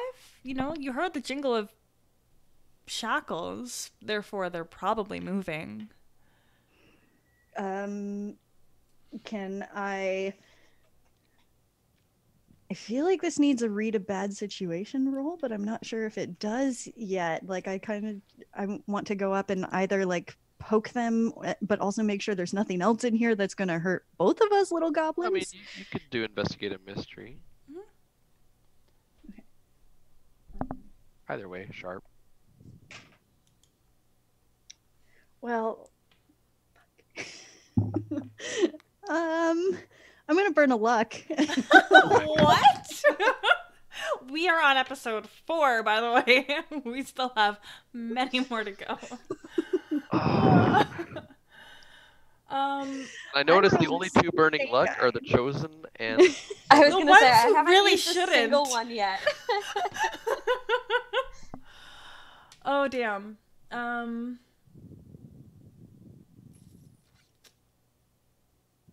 I need a copy of your character sheet after this session.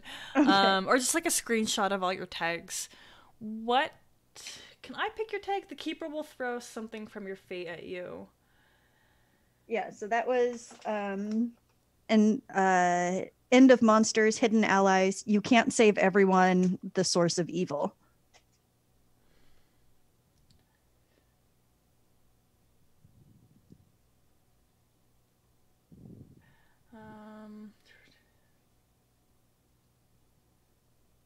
So I can pick.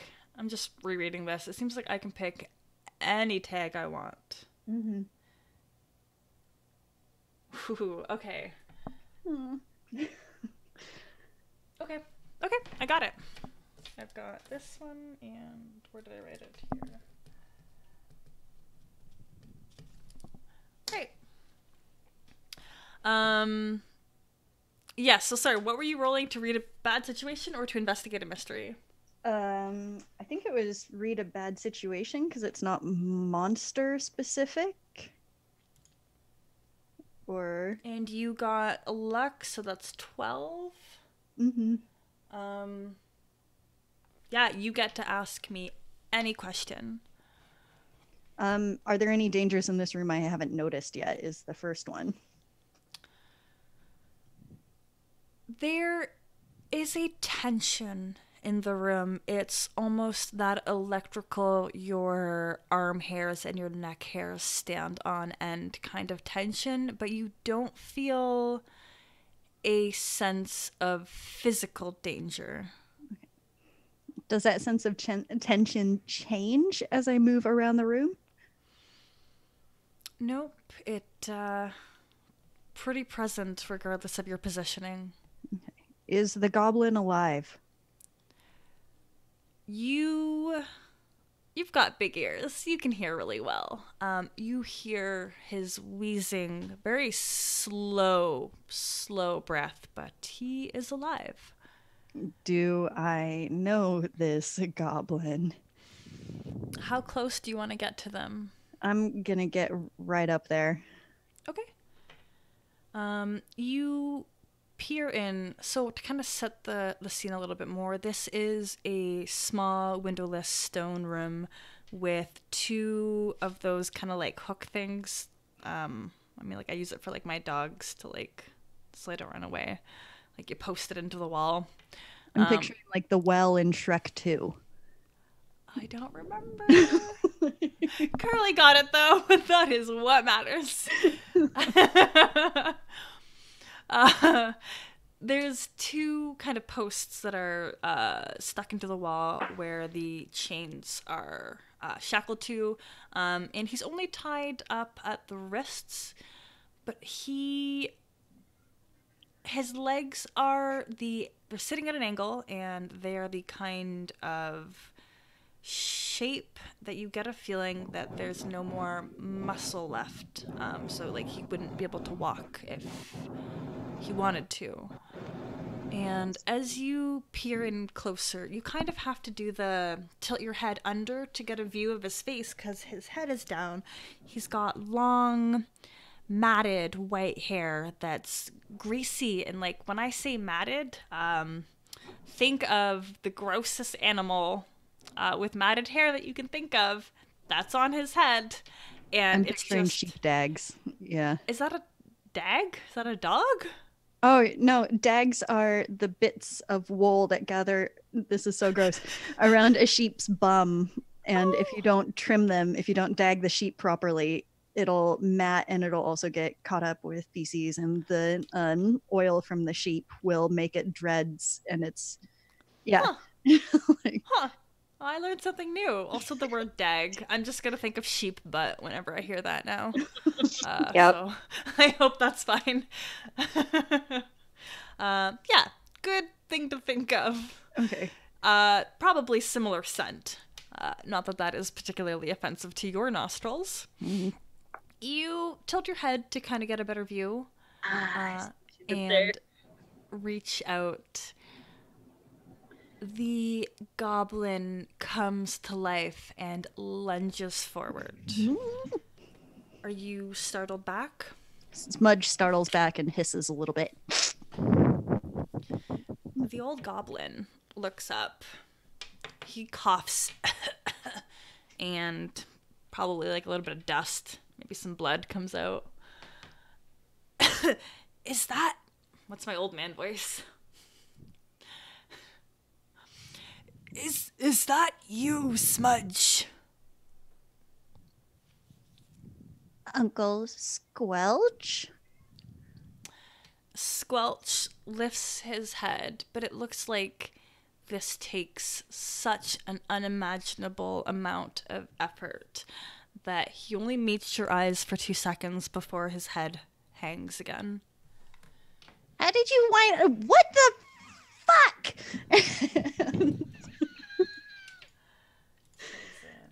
How did you wind up here? And Smudge is like trying to break open the shackles on his wrists or anything while peppering him with questions. He grunts and groans a little bit at the jostling. You kind of get a feeling that he probably hasn't moved a whole lot in the past year, months. I'm not 100% sure how well goblins can subside off of not much. He wheezes a little bit more. You're the reason that I'm here.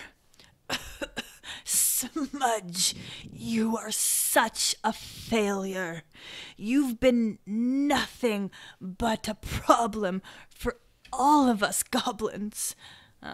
Cue more wheezing and a little bit of blood. What do you mean? What do you mean? You are what caused our extinction. Have you not seen any goblins recently? Smudge, you are so much more than a failure. You should be the sacrifice to save us goblins. We don't want you anymore. There's a lot to unpack there.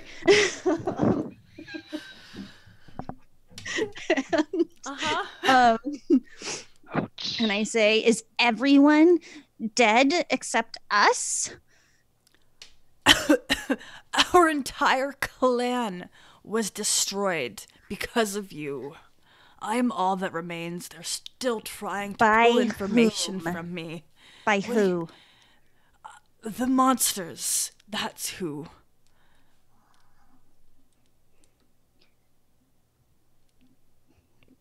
We need a sacrifice to keep the monsters from destroying us all.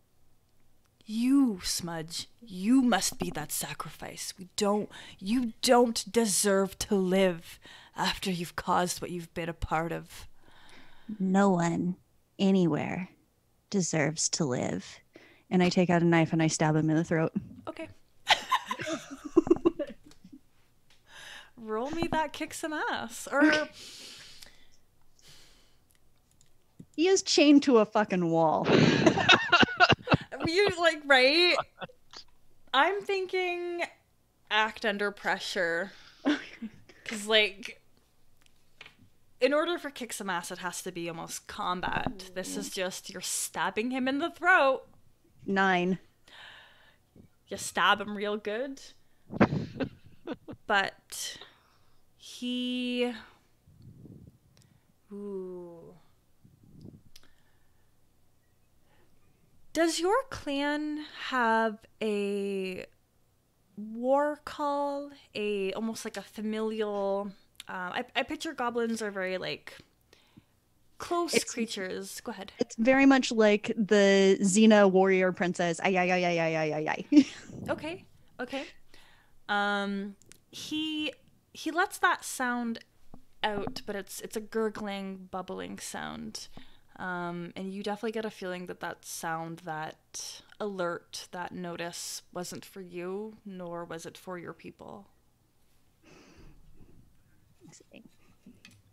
I lean in really close as he takes his last breath and I say hi to the monsters for me. I'll see them soon. And twist the knife and then pull it out and run the fuck away. Holy He gurgles his last breath, and Uncle Squelch. Squelch, who was created a mere hour and a half ago, has fucking died. We have it, and you take it away. Yep. This is 2 beautiful NPCs that we can, confidently say goodbye to. I'm going to keep track of this, but at the end of our campaign, Does that mean Basmati dies? Beloved NPC count. Yep. We'll have like an obituary where we'll all say nice things about our lost NPCs.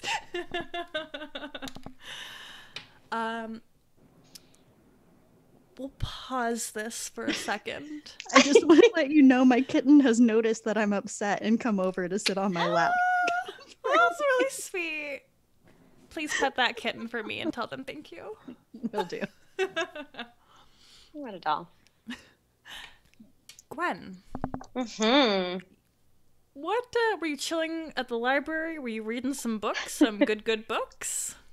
I think that I did not stay at the library because I'm sure I would be questioned, like, what just happened? Because from their point of view, the last thing they saw was me talking to Eledwin, and then he disappeared with the 2 that they were hoping to have. So I probably just, like, bolted out of there as fast as I could and just went and found some quiet corner of the either went back to my own library or Did you like go in my quarters. closet?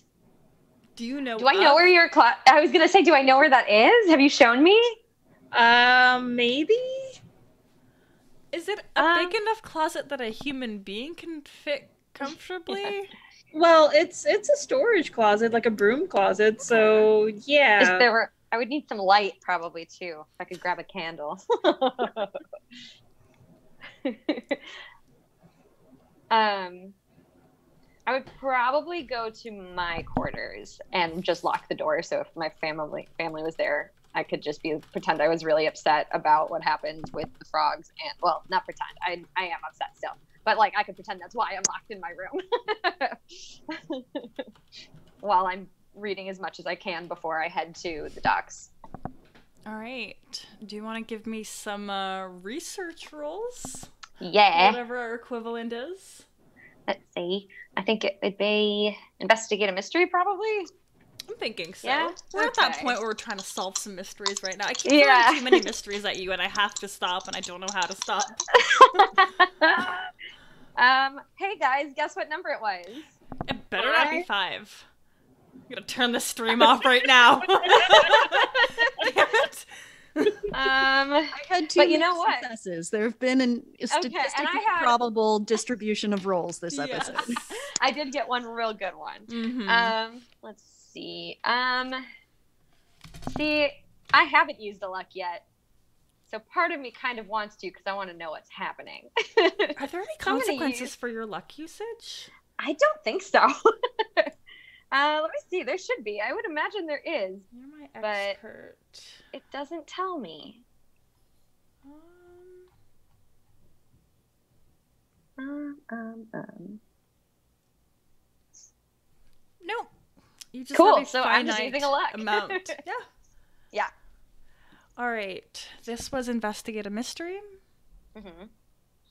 So let me look at my questions. Oh, though when it's a 12, is that like any questions? You can ask me any question you want.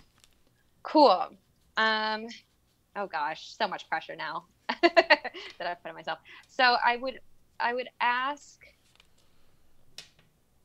I don't know. I guess what will the abomination do to cause the apocalypse? What triggers it, I guess. Something like that. You know, however you need to formulate that kind of question to make it work. So here I'm gonna answer this with the information that you already know, is that the apocalypse has already been set in motion. Yes. Nobody is entirely clear on the initial trigger. There's some prophecies, there's some stories, like the sect of Sehanin has referenced this one being that will, the chosen, that will be the one that stops it, but you pick up on pieces of text that talk about the chosen and the abomination in tangent. There can't be one without the other. Once one was born, the other was born. When one accomplished that thing that was good, the other did the thing that was bad, and chaos tends to outweigh goodness, and here we are. Okay. But no clearer information on what the trigger is that started it. Okay. Is there anything about how to stop it that they haven't already told me? Because I know that they think that they need to put them in a stasis. You don't find it. So again, I'm sorry. I'm just going to tell you information that you know. That's fine. You It's don't all. find any information about the stasis per se. That is something that Jamila and the Wild family are working on together as like their. It's like an innovation. It is a new idea to an old problem. It may or may not be the right idea, but it is the workings of a distraught mother trying to do what she can to protect who she thinks needs to be protected. Okay. So, what did I want to look up? my summoned?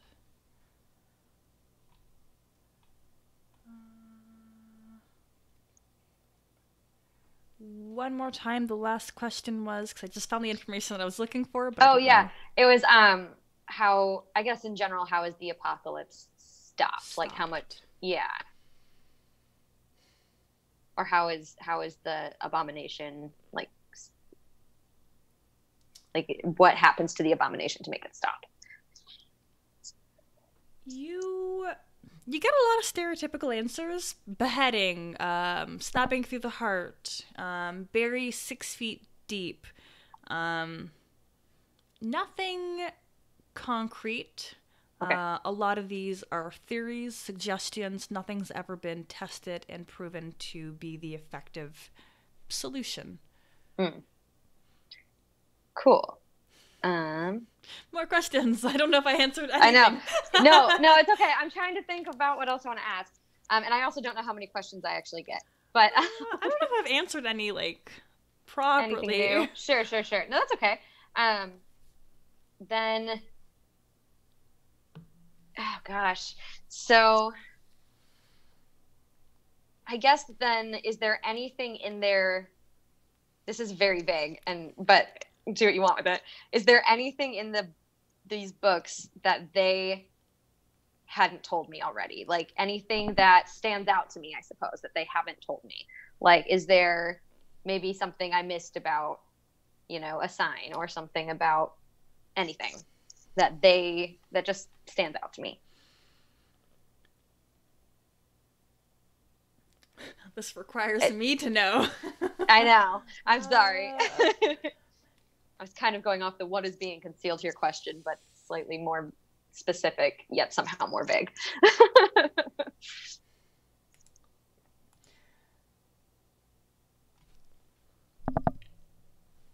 You think probably a sacrifice?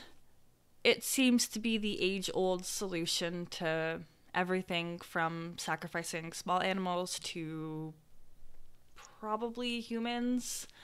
One way or another, that's been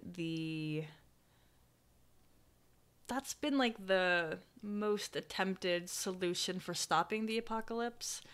Okay. If they don't know who they have to kill, is just, well, let's just sacrifice what we can and hope for the best. Okay, so sacrifice is required somehow, is what I got. Okay. Good old-fashioned sacrifice. Old-fashioned sacrifice. Cool.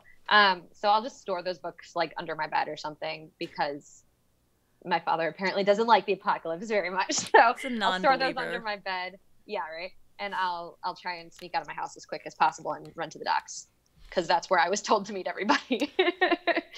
Currently at the docks, Faryad is mostly alone.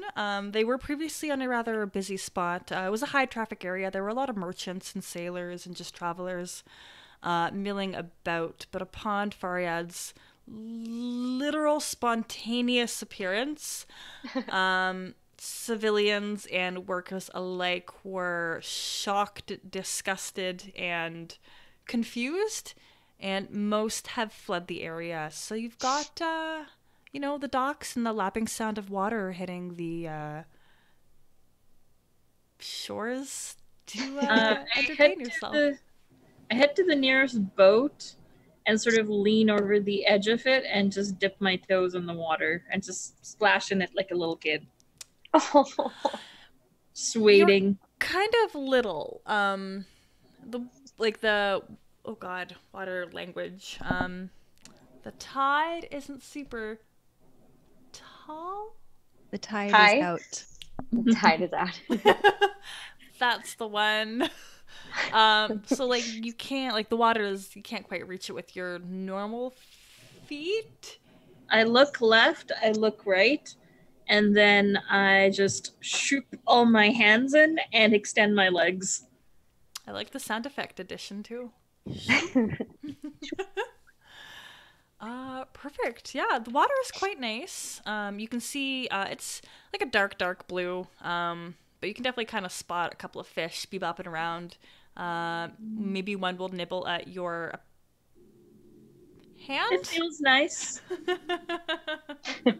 And I let it just nibble. It's a different sensation. It's new. It's a new experience. It's kind of nice and wholesome. This is like a moment of peace for our poor little chaotic character. Meanwhile, at the exact same time, Smudge is murdering somebody.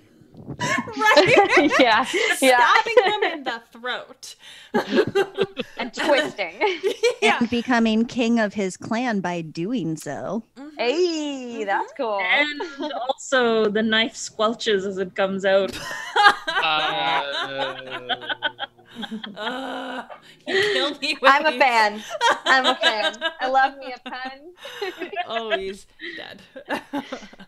I appreciate it. Faryad, would you like to take advantage of, you've got maybe about 5-10 minutes of free time before Gwen arrives. I just sit and wait because, as far as I recall, everybody should have been here as far as the plan was supposed to be. And I'm just going to just swirl my hands in the water and let the fish nibble. Okay, I like that. And it seems to be that the fish don't mind me. Oh. They like your presence. It's really sweet. Yeah. And I have commissioned a boat. Commandeered a boat. That's the one. Yeah, boat's super emptying. It's a small fishing boat. It's got like, oh gosh, I can describe boats. It's a boat. It's got like a little cabin. Are there fish because it's a fishing boat? Is there like catch? There can be a catch in there. Yeah, it was just like abandoned, this section. You can see maybe like 50 feet away, it's the big docks. These are the docks that lead to the Spindrift Isles. So about 50 feet away is like where the crowd are. There's a couple of people talking to some city watch guards over in that direction, but the city watch have interacted with you at least once or twice, and while they're not necessarily comfortable with you, they acknowledge your guild badge, which, did you just like smush that into your flesh? Yeah, I just stuck it to my flesh and it's just there. Okay. It's visible though, so that's your get out of jail free card. And I just like duck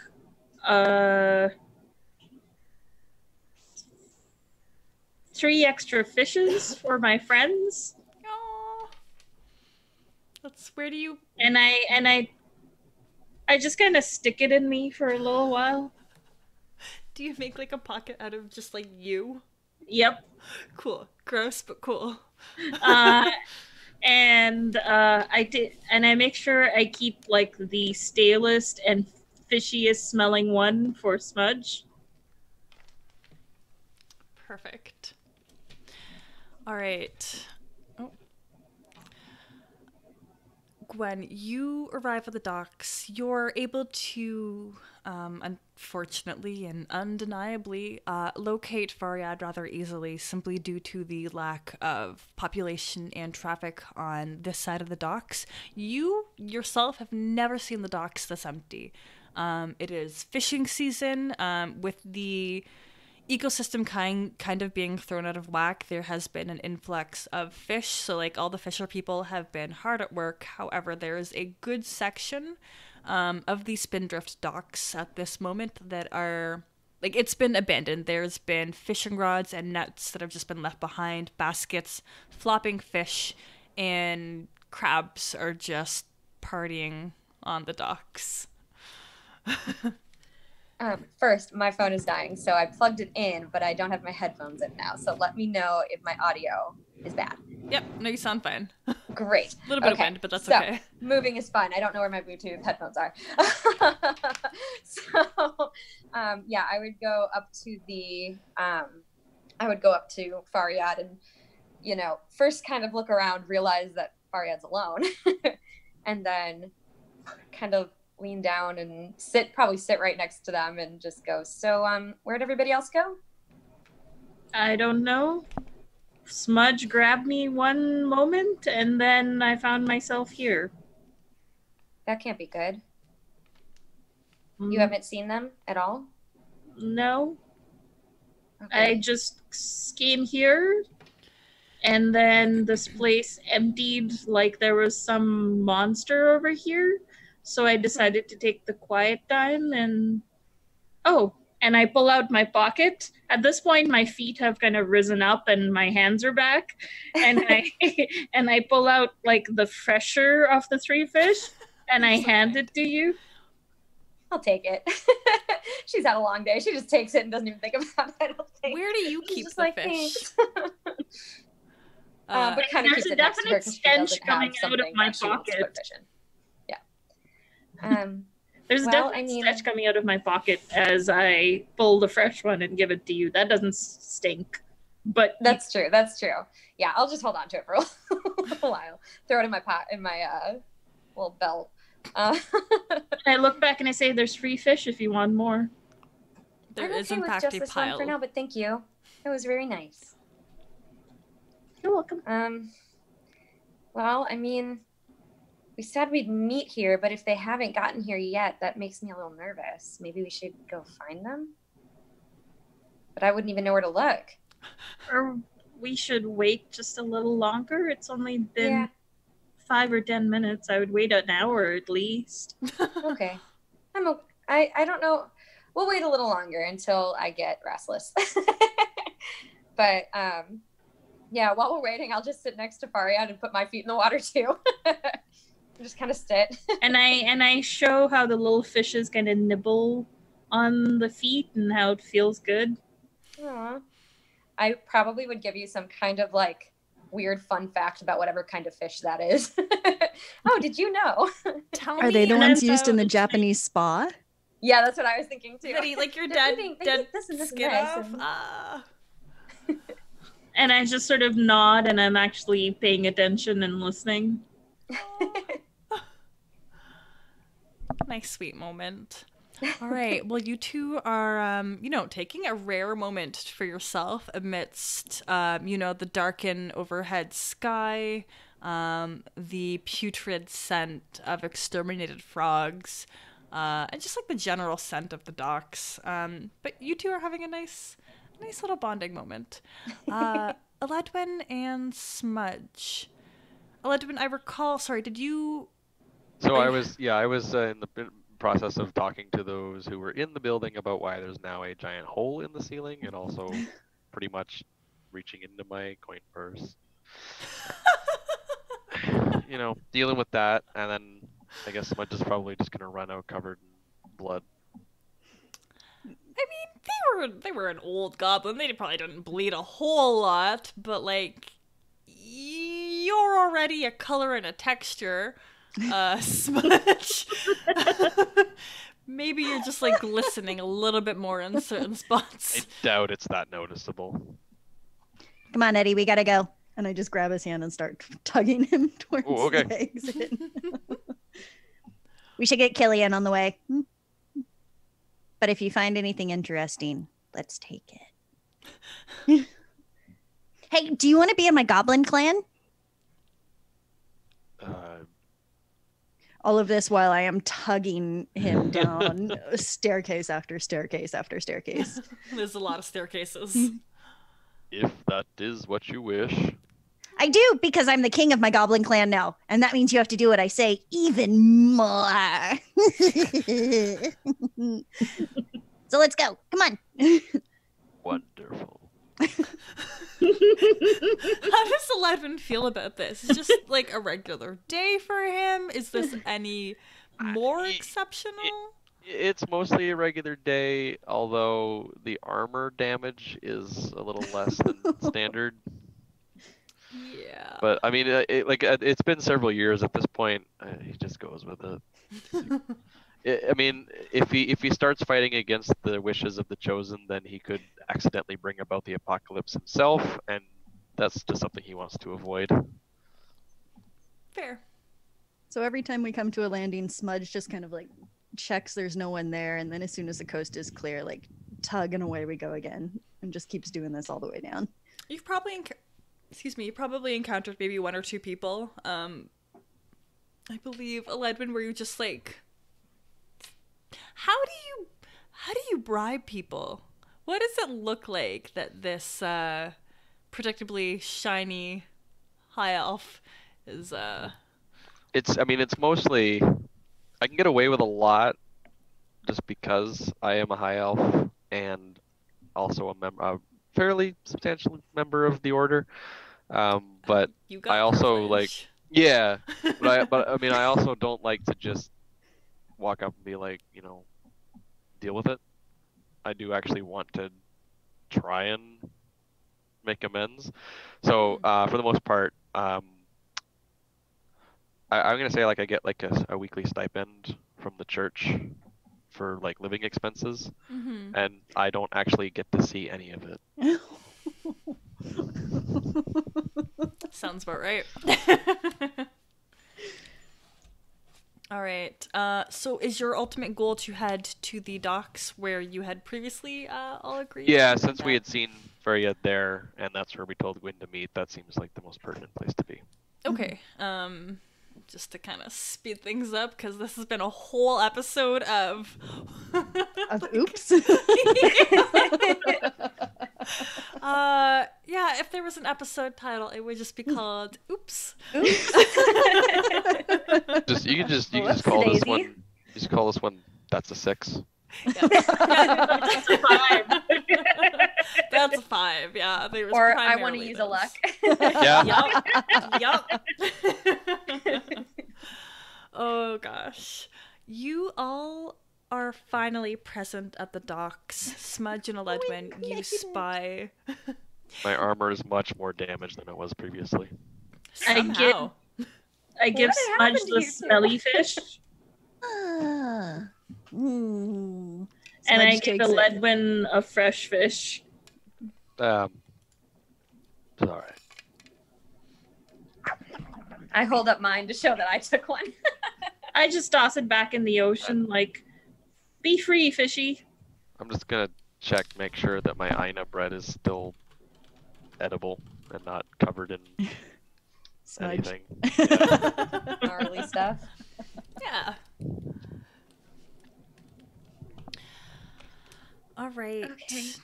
Are Sorry. we? So you have a ship that is Ah, empty. Gwyn, you've acquired a boat for us. Fariad actually did it, not me. I got here later. Good work, Oh, Mariad. okay. I did read books though. That did happen. Oh, did you learn anything new?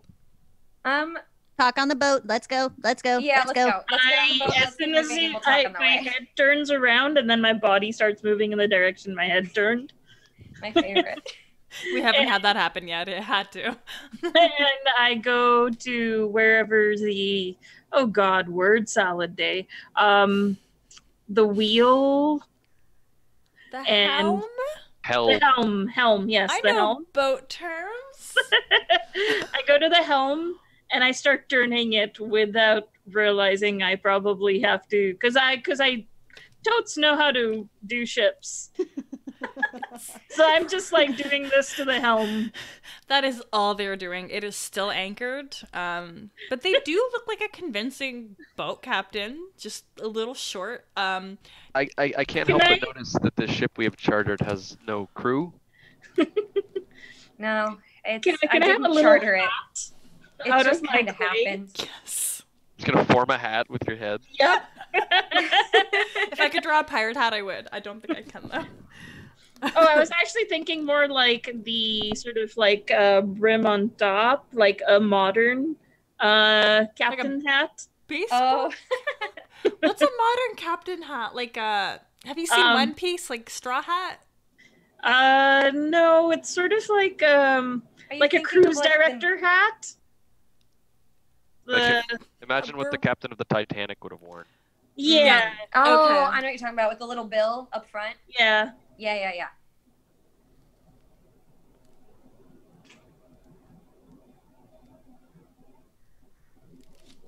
Yeah, Please draw the Pretty hat. pretty much that. That's what you get. Yep.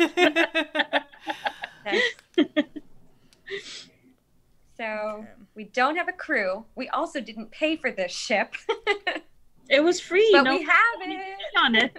If they didn't want us to take it, they wouldn't have left it unguarded. Come on! And Smudge starts like randomly pulling at a rope that attaches the ship to the dock in hopes it'll do something. If this wasn't the actual apocalypse, I'd feel a little bit worse about this, but with extenuating circumstances, I'm making an exception. We'll pay them when we get back. Plus, this is not like the worst thing you've done today. Come on, help me out with this thing. Thanks, Mudge. Thanks for that. Oh yeah. Thanks. Really appreciate it. And then I help because I feel guilty. Does anyone here even know how to boat? So we're gonna make read about it, a I'm group sure. roll for this. Shannon knows how to boat. I mean, yeah, Devin knows how to boat. But, Does Ludwig? Elodwin is he likes the sea shanties. He enjoys the music, but he's not a sailor. Okay, I want. So So we're gonna do a group serious? roll. I want one person who's going to act like the captain and dictate the boat stuff, and then I need a handful of help outs. I feel like This- that's going to be Smudge regardless. I have the hat. Aya does have that. Yep. They have the captain hat. You might No, be able. but I take out my Yeah, hat that I no. stole from the Oh. passed out drunk guy, and I put it on. I forgot Right. about that entirely. Oh, What kind of hat? Okay, it's gonna be like a. You get what you get. Did have a hat. we're gonna have a hat off. And I would like to have Wyso Sears and say, hats off to you. Hey. Hey! Okay, it's not one of my best ones, but you know what? I think it's perfect. We're done. They took their hat off. I'm captain. All right. I feel like I should be nervous about the fact that you're captain, but you know what? I'm into it.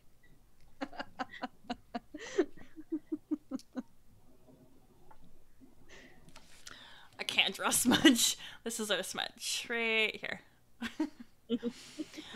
Cut ear holes into the hat. Yes. That's what those little flaps said. Those are ears. Ears.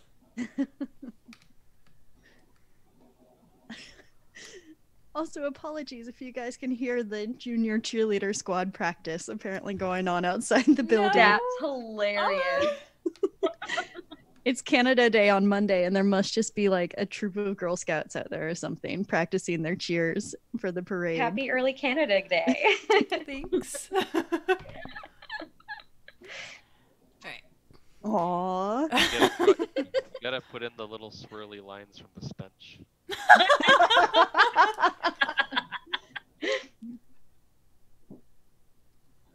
I'm also going to say while you're doodling that we grabbed Killian and he came with, and he still has his Ghostbusters proton pack on his back. And he's I love that. wildly. Yeah, he's like out of it. He's in the zone. I'm And he's okay still- with that. He's completely run out of fluid, but he's still. So Perfect. he's doing blanks. So in it. Shooting blanks, yes. I know Norman had originally wanted Killian to be busy with surgeries today. But I am rather fond of the idea that Killian has accompanied everybody this entire time. He's just really been fixated on this. I think it's more like the machinery that he's fascinated with, less the extermination at this point. He's just super into his Ghostbusters gun and doesn't want to let it go. I'm sure the fact that it's exterminating frogs it helps. It is a big bonus to him, I'm sure. Yeah. All right. So with our Captain Faryad and First Mate Smudge, Okay. who wants to give me the act under pressure roll to lead the guiding of the ship, and then I want everybody else to give me help outs to... I need an absolute success if we want this boat ride to be smooth. It Just should gonna be relatively point easy with all out- the help. Just Go gonna ahead. point out to the two of them that we're going to the island that is in that direction. Got it. That direction? Not the mainland. Well, duh. Not the giant continent over there. We're going to the island that is very close in that direction. Okay. The one where the bloody guy and maybe the kid went. Yes, correct. Yes. Okay, cool. So that was an 11 Nice. plus cool for either act under pressure or help out. So that's a 13 total. Oh yes. And why so serious as well? You don't even need help. Smudge, you must have been on boats just in like you've seen things happening here and there before. You point to Faryad and you're like, turn the helm left. You point Other left. Starboard or whatever the other one is. Starboard. You Port, point to starboard. Starboard. Bird, Yeah. like flap flap? Or board? Bored. You point to Eledwin and you instruct him to pick up the anchor. You gesture vaguely to Gwen to unfurl the canvas. And somehow the boat takes off. It's so bizarre. By sheer force of will. Nobody can make sense of it. By all accounts, you should have sunk. We didn't even leave the harbor before we did the Jack Sparrow thing where he's like... All you see is just the top of the boat in the water, and you're all standing on the tip of it. Let me... The chat in this Twitch is killing me.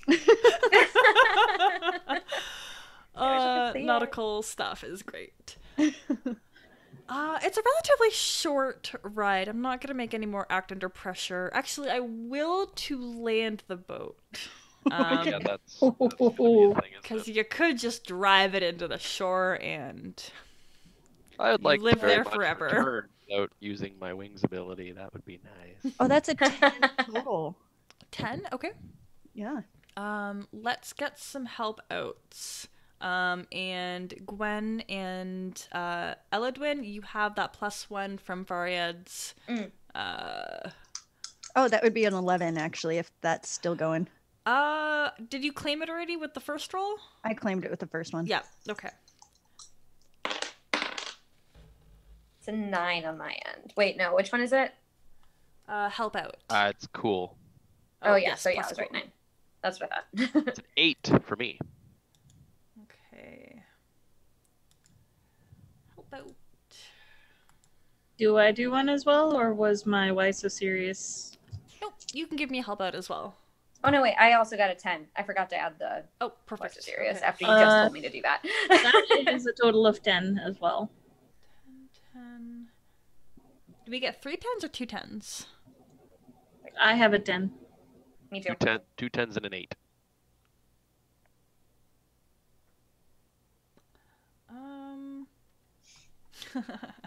We either do really terribly or like beyond exceptional. So, Smudge, once again, you spot the shore and you're able to correctly instruct Faryad to, spin that wheel in the right direction. Ooh, like a parallel park? A lot to this way, a lot this way. Yeah, and To starboard. strangely 8-point enough, the parking. angling of it is excellent. And Gwen, you're also instructed to furl the sails. And as one unexperienced person, you mostly accomplish the task. Maybe a little bit of rope burn, but it's otherwise quite impressive. Great. Eledwin, you were asked to You're so tie fun off. to make consequences for. You were asked to just simply drop the anchor. That was the last most important part about helping dock the ship. However, you're a tough boy. You carry all that plate armor, like, you don't mess around. So, like, picking up the anchor is not itself a large task, but then the act of hoisting it over the side, the momentum of it pulls you with the anchor, and You're the you anchor. fall into the water. And as we Bad have luck with established, water, my dude. I don't swim. Don't float. But at least in this case, I can angel wings myself back up. I'm just going to be very wet and angry. And... This might clean your armor a little bit.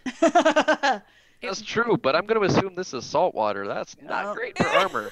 Are there is there like little fish sticking out, sort of flapping away in your armor? Oh, Couple of yeah, minnows. With all the Yeah. dents and everything, there's a whole bunch of nooks and crannies that really shouldn't be there, and there's just Just like be like- seaweed everywhere. Yeah. I'm Definitely gonna some have seaweed. salt water all up in my nose. It's Yeah, just- yeah. A little crayfish hanging on your shoulder. Oh. Yeah. But You sorry, poor did thing. you wanted to angel wings? I am gonna angel wings myself back up to the Okay. ship.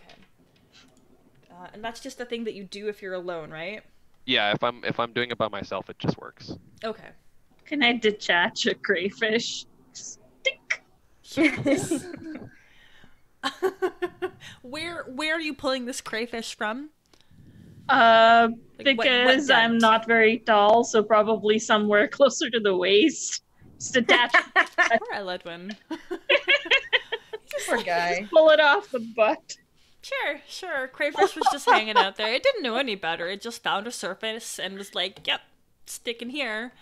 Until our little friend, are you adding it to your now? You don't have a pocket of fish anymore. You're just back Nope. to normal.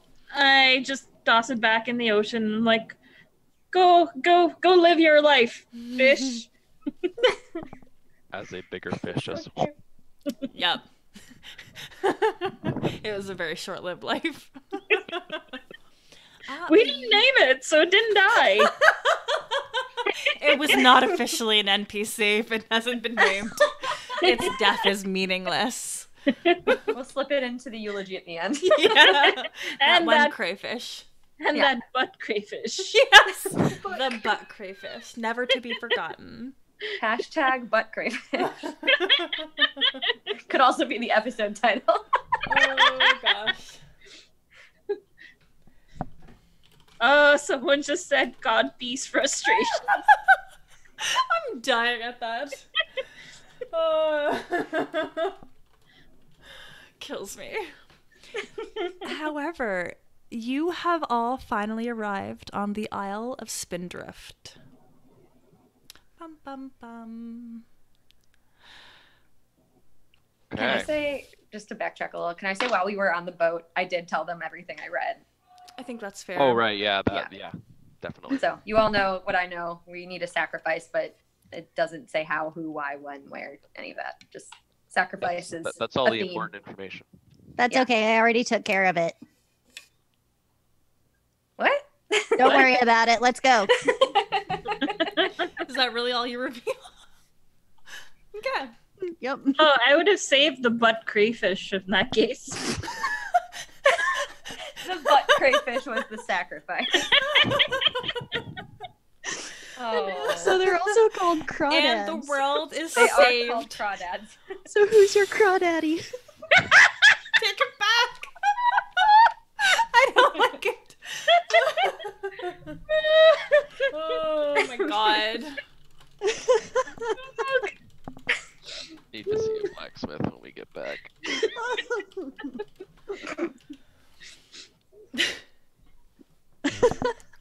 Um. I'm gonna say at this point, some of like the polished silver coating, silver colored coating, has started to kind of fall away and peel back, revealing just like plain old steel. Oh, right. Oh, your varnish is not so shiny. Absolutely. There are definitely spots that are revealing the true metallic mundane, dare I say, nature of your plate armor, I think Gwen might be the only one to perceptively recognize that interesting deception. Oh, I'm getting fireworks. Oh, damn. Wait, you mean yours isn't solid? Never mind. Oh no. So for the sake of Killian, if you all wanted to exit the boat, we will have him be the person who keeps an eye on the boat to make sure it doesn't get boat thieved. Stolen. That's the word. It was hard. Oh dear. Well, we've got the butt crawfish taking care of it too. Oh, are they gonna be on the boat? Oh no, I tossed them back and never mind. It's just making shit up. Oh dear. That's what we've been doing all night. True. Oh gosh. Where would you like to go? So this, just to recap, this is the island that we are presuming that the High Priest has been taken to. The boat that left the docks previously, that was discovered earlier this day, it was heading towards the Spindrift Isles. The docks here are emptier just by nature. The Spindrift Isles aren't very people-friendly. Of all the isles, they are the most infested with monsters. However, there are man-made docks that are occasionally visited simply because this isle is also a treasure trove of, medicinal herbs, poisonous flora, questionable fauna, lots of... Lord of Water is? He was Lekafka, which was a lot... Lekafka. Yeah. Yeah, this is on the other side. So that was on the eastern side. We're on the western side now. And assuming that the blood and everything we found was from the High Priest, which is our current working theory, but we're pretty sure he was brought here because this is the only island that's in this direction that he would have been brought to, unless they decided to go Drac? way out, but that seems to not make sense. Can we look for the boat or any tracks? Yeah, like I was gonna say, like let's maybe do an investigation, look around, see if we can figure out. Because there's no boat here, right? It's just us. Mm-hmm. Yeah, the docks are empty. Okay, so if they were here, they've gone, or they have an invisible boat. Whoa. Okay, so I guess. And if you're looking around, Smudge is going to hop off the boat and help you out by doing the sniffing and I will similarly help out. Yeah, I'll come out with I've got my little goggles with the magnifying glasses down, and I'm looking around. Sherlock Holmes in it. Yeah. Does that make me Watson? I guess. All right. Who is giving me the investigate a mystery? I would prefer if it was Gwyn. Okay. I can do that. It's one of the reasons I brought. I went back to get you. I'm like, man, That's why I'm here. That's why I'm here. I'm the smart I'm good at one. healing and killing, and that is about it. Okay, so big money, no whammies. It's an 11. Nice. Also, you've been consistently rolling well, so that helps. I had one bad one I had to use a luck for. One. Just the one. Okay, so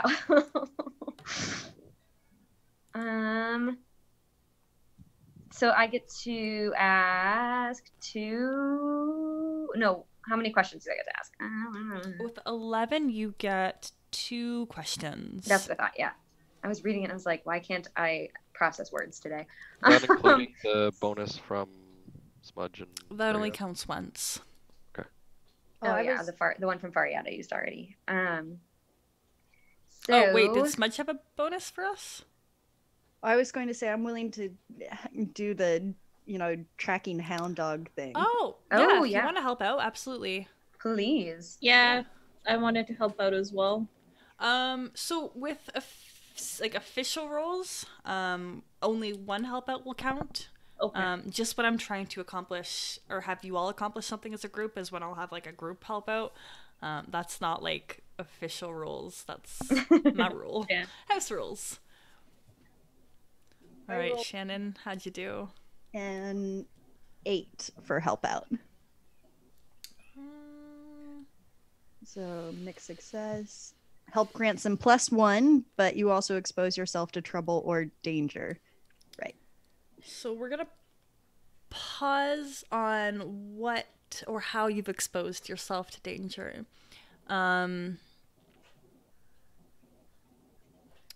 Yes, so you get that +12 now on the Great. investigate a mystery, which means you get to ask any Anything. question your heart desires related to this Cool. current mystery.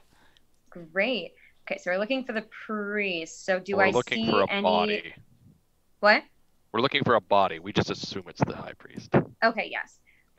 Do I see any blood or suspicious tracks or anything like that that would indicate maybe like a body, somebody was dragging a body or something, just drag tracks in the dirt, anything like that? So we'll answer this again just by kind of clarifying the information that we have, because that's Yeah. not a question. Sure. It is a question, but like, I won't let that be your question. So the Okay. docks themselves, they take up a large portion of this side of the aisle. A lot of it is just kind of like wooden docks, and then there is some sand, and it's sand like there's divots everywhere. Excuse me. There's no obvious tracks that haven't been blown over by the wind, and then farther down there are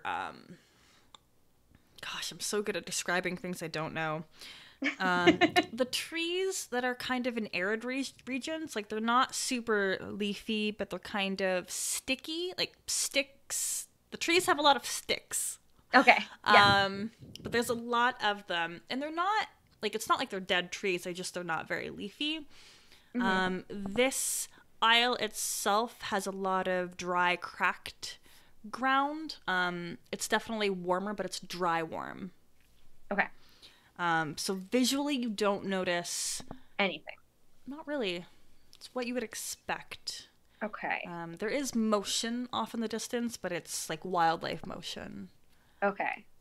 I'm gonna just actually go with, I guess, I know I can ask any question, but kind of what is being concealed here, I think would be kind of what I would be aiming for. Like, is there like a hidden something? Is there, do I notice some kind of cave where it would be good to store Absolutely. a body or a little clearing or something like that?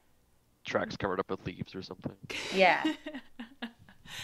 Gwen, you with your magnifying glass, you're walking up and down the docks. You're looking for any possibility of a blood trail, and close behind you, Smudge has his nose kind of to the ground. He lifts it up into the air, does that like that finger, lick the finger to like test the wind. Probably not actually to figure out the direction of the wind. It just looks potentially real impressive. Yeah. And after about like 5 or 6 minutes of this, Smudge is the first one who identifies a darker stain on the dock. This part of the dock, you get a feeling a lot of the fissures probably come up. It's a lot of the scents are reminiscent of the dock you just departed. However, this is what I'm visualizing. Like when you soak wood, especially with blood, like it absorbs it and then you add more, and like it creates this, like with paint, when you add paint on top, it like layers out and creates this really interesting design, but it's kind of like that layer effect where if you continually saturated a liquid, it does create almost like a ripple effect. And there is a new ripple in this, and the docks, like they're always moist. It's just what docks are like, I assume. Sure. But to Smudge's, what's a nice word to describe him? Well-versed nostrils and sense of taste, they confirm to you that the blood in this area is very... It tastes a lot like the blood that they sampled previously that morning. We got some elf blood here. All right, I'll flag the rest of the party down and wave them over.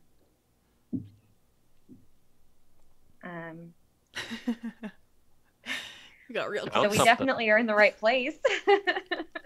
Excellent. Good. Can we see where it leads? Yeah. Is there any indication of where it could go from there? Is there like even a path that looks kind of well traveled, maybe? On Or the not well Spindorf traveled? Isles, there's only one road, and it leads to the other side of the isle. It's kind of a like a natural path, but like a people natural path. Okay. But would they take the body through that? I don't know. I mean, is this body just like exposed? Is it in a sack that they're just lugging around? Like maybe people don't We know what's in don't- there. We don't know, but I mean, it left a pretty significant trail of blood, and I feel like people would question that. Fair. Mind you, I don't know how many visitors this island receives on a regular basis. Right. But if you don't see any other trail, broken sticks, leaves, disturbed branches or No. anything, then we don't have much else to go on. Yeah. Is there like, if I study this ripple from where there was the blood, do I get any sense of like if it was dragged a little bit in one direction over another? It's just a stain on top of a stain, but Okay. No. Is it enough to have been a sacrifice? Oh, snap. that's a hard one to... That's a subjective answer. Like Yeah, I mean, Yeah. I'm guessing based on what we've seen from the temple all the way to here, it's a significant amount of blood, but not like an entire body's worth. Mm-hmm. Okay. That is a good point, though. Maybe Yeah. they need a live sacrifice, and perhaps whoever was bleeding because they had to subdue them.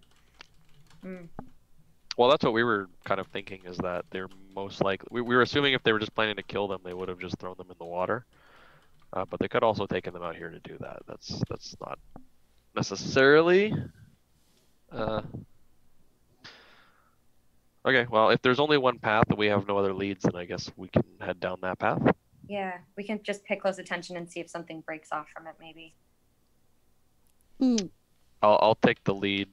Follow the Elfin Blood Road.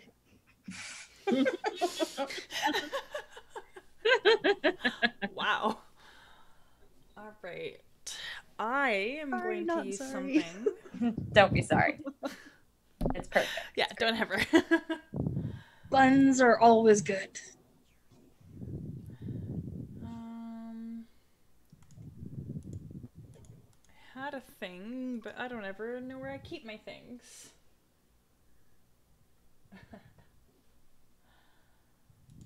Oh, right. Gwen, do you want to take the back and you can kind of keep an eye on the side of the trails and make sure that nothing sneaks up behind us? Yeah, absolutely. I'm good at that. I can be in the back. So what is our marching order?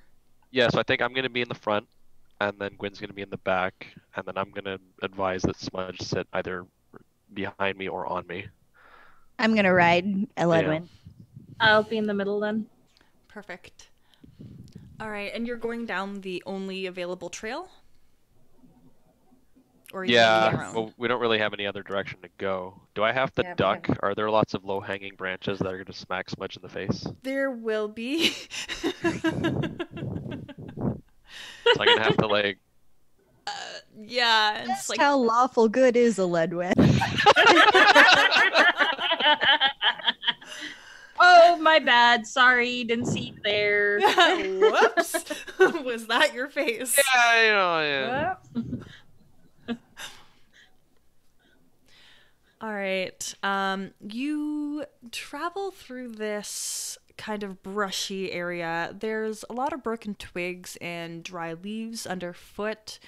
The forest is definitely what you would call textbook spooky.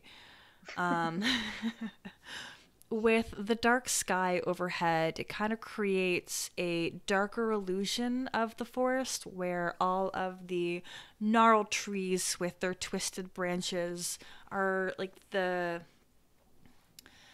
nightmare aspect of all of them is almost amplified in the eternal gloom. It's definitely getting later, and the clashing... Fuck, I know what I want to say, but I don't know the words. The clashing temperatures start to create a mist that rises from the ground, and it swirls around your feet as you continue down this trail. The trail itself is relatively easy to follow. There's mostly, clear spaces to travel, but this is not very well visited. And thus Smudge has definitely been stabbed and poked in the face by many a branch. Doing my best, okay. Say what you want about the apocalypse, and it is a terrible thing, but at least I don't have to deal with that blasted sun. Truth. Something good came out of all of this horribleness. Yeah, there you go. But does the UV light get filtered out?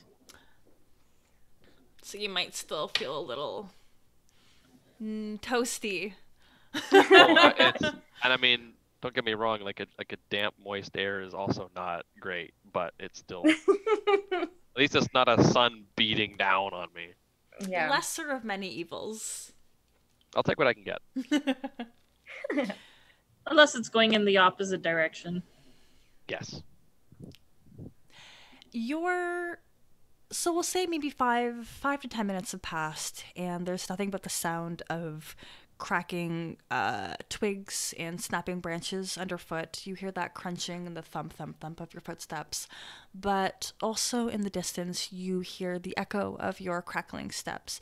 You hear branches being broken in the distance, and you hear a variety of bird calls, from the hoots of owls to the screeches of bats. And then you also hear what can only be described as a shrill shriek.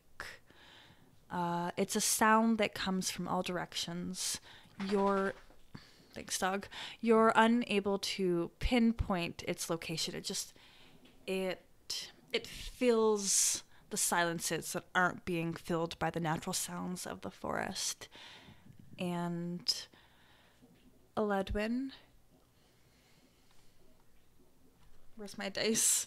I'm enjoying the sounds of the owls. Brings back lots of fond memories. That owl phase may have gone on a little longer than it probably should. Okay, 6 plus 1. Ooh, we can see the dice rolls now.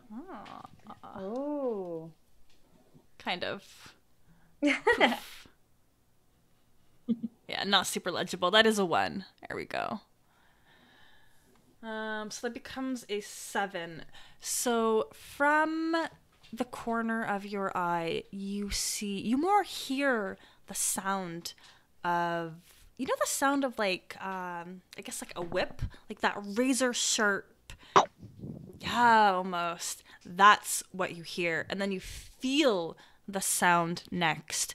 Across your chest, a whip effectively hits you, but it doesn't bounce off. It suctions to your plate armor. And crawling out from the darkness, these... What's a nice word? Writhing? Slimy, writhing tentacles start to crawl from around the trees, and on the ends of the tentacles are mouths with some super cute, lots of teeth, lots of them. I wouldn't use that word. Do not want. I hate it. Thanks. It's good for gripping though. Like I bet. Gross. I'm Hardwood sure. special. I feel like this is time for like the hardwood special. Is that what we're calling it? We'll let Eledwin react. Yes. I can see the thing? You, through the gloom, you catch what all of the appendages are attached to, and it's this rather gelatinous, blob-like shape that glistens through the little bit of light that filters through the clouds. It's It's an unnatural creature. oh, it's hella unnatural. Okay. Gross. I'm going to press out my one deal with the symbol above. Ooh. The name of Sehanine, be gone, creature! And I'm going to attempt to cast out evil. Hell yeah! Nice. So let's see. I'm pretty decent at this, but you know that's not. Why been so how- serious? Are you Okay. gonna... What's your liner, sorry? Don't get sucked in. Hey. You get that +1. All right.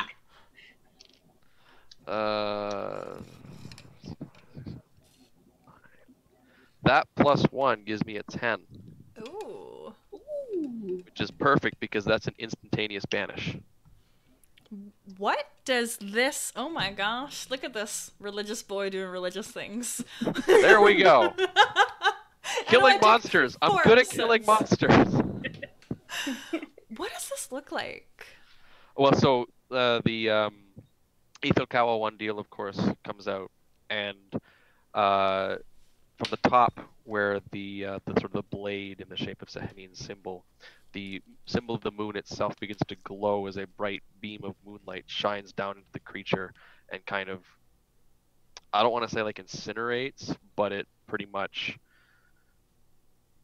washes over the creature and it slowly begins to sort of burn away into little white ash. I don't feel so good, Mr. Stark. Yeah, sure. Kind of like that. Ouch. I mean, technically it's not dead, it's just been banished, but I mean, for all intents and purposes, it is gone. Yeah. I'm willing to accept that it's evil spirit. It's banished from my presence. So, however Sounds you like want my to do mom that. talking to me. No, that I'm absolutely okay with that. Just I really enjoy the description of it kind of crumpling away. Like you see the tentacle and the almost leech-like appendage that it stuck itself.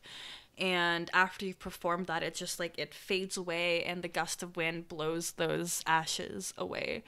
And Edwin, you're looking mighty majestic. Yeah, I'm feeling pretty good. All right, I'm thinking we will pause right here. I know Killian had a little something I think he wanted us to cover really quickly. Let me just double check if I can incorporate this right now. I can't believe that worked. I'm so proud of you. It was pretty kick-ass. Yeah. That's a really cool ability. I was really hoping to use that. That was the perfect opportunity. Yeah, it was great. And the little +1 made sure you got it. Yes. Well, see, if that hadn't worked, it would have taken a little bit of time. So it's nice to Ooh. have it instantaneous. Could have been more I'm dangerous. just like, I'm just like, this has been a day. I'm just so frustrated. And this creature comes out of nowhere and is trying to attack me. I'm like, I've had enough. Get the hell out of my way. Done. I loved it. Okay, so narratively, we'll just have Killian. He brought some lab equipment with him, and he decided to remain on the boat to work on some projects. Gwen, he took from you your goggles. Okay. Faryad, he Created things, I imagine. he borrowed your captain's hat. So you're no longer wearing it for this adventure.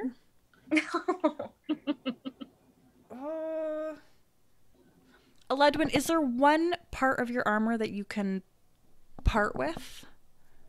Yeah, we could say that. I'm gonna say probably some parts of it are so bent and damaged that I actually can't functionally use them. So I would have had to have removed maybe one pauldron and maybe a greave and a bracer. Perfect. All right, and they will remain on the commissioned boat with Killian Nice.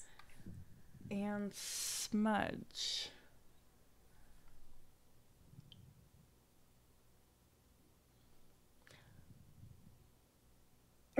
He asks to borrow a garment of your favorite cloth. What garment do you provide?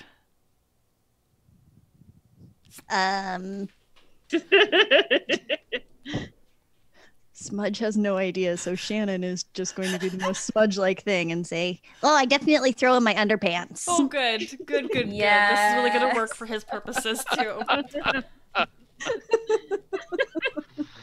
I somehow felt like that was what was it. Why did I even ask? I really should have known. Oh, gosh. All right, and we'll pause there. So we've got Killian working on the boat, working with the items that he's borrowed from everybody to, add a little bit of that wild touch. We have our party lined up in this dark and gloomy and stereotypically spooky forest. Only thing are just Eledwin's eyes blazing through the fog. Oh, I love it. That's really cool. Like, I picture, like, that zoom out bird's eye view, and all we can kind of do is catch, like, a small glint of whatever very little portion of your armor that is still shiny, and then, like, the glow of your eyes, but, like, in fog where it's just kind of like that pale glow. Love it. And with that, we will end this episode. So thank you, everybody, for joining. This ended up being beautifully absurd, which my soul loves it. I live for this. So to reiterate, my name is Bianca Zelda. I can be found on Twitter. Pretty much anywhere is at Bianca Zelda. I am not really a DM. I am often a player. DMing is fun because I love making things up on the spot, but it's not easy when I have to plan because that shit's hard. Miriam, tell me, where can we find you in the universe? You can find me on Twitter at media_junkie, and also I GM the Musafirs podcast, which releases on Mondays. Oh yeah, I like that. How about you, Carly? Where's your place in this universe? You can find me on the internet, like everybody else at this point, somewhere on the internet. But you can find me on Twitter at Carly221B, and Carly is CARLEIGH. Nobody's looked it up at the screen. And then my Instagram, if you want to go to Instagram, is CarlyOB, all one word. Perfect. Devin, do you belong in this universe? And if so, where? I belong as much as I try to. Pretty much all of my RPG stuff can be found on Twitter with at DonMeGoldenSun. It's primarily D&D, but I'm starting to kind of branch out into some other things, so you'll occasionally see me post a few things on other games like Mage or Monster of the Week. Perfect. I like that. Shannon, my most important question, which I've been waiting all game to ask. Can I see your kitten, please? Just a second. Thank you. This is very important. Mine was just hanging out over there for like a good chunk of it. Oh, they left finally. Oh, kitty. Trying to have a bath while you're picking them up. What is this bull? I'm taking a bath. Doesn't give a fuck. Love it. Wow. Little scrooged our faces. Thank you. No worries. I appreciate that. So once again, thank you everybody for joining us. If you enjoyed the show, please subscribe to the Greyhawk channel Patreon. Your donations help encourage and, you know, help us create more amazing, fantastic things. But other than that, thank you everybody for joining. And if we want to wave awkwardly while we stare at the screen for a little bit, now is the time.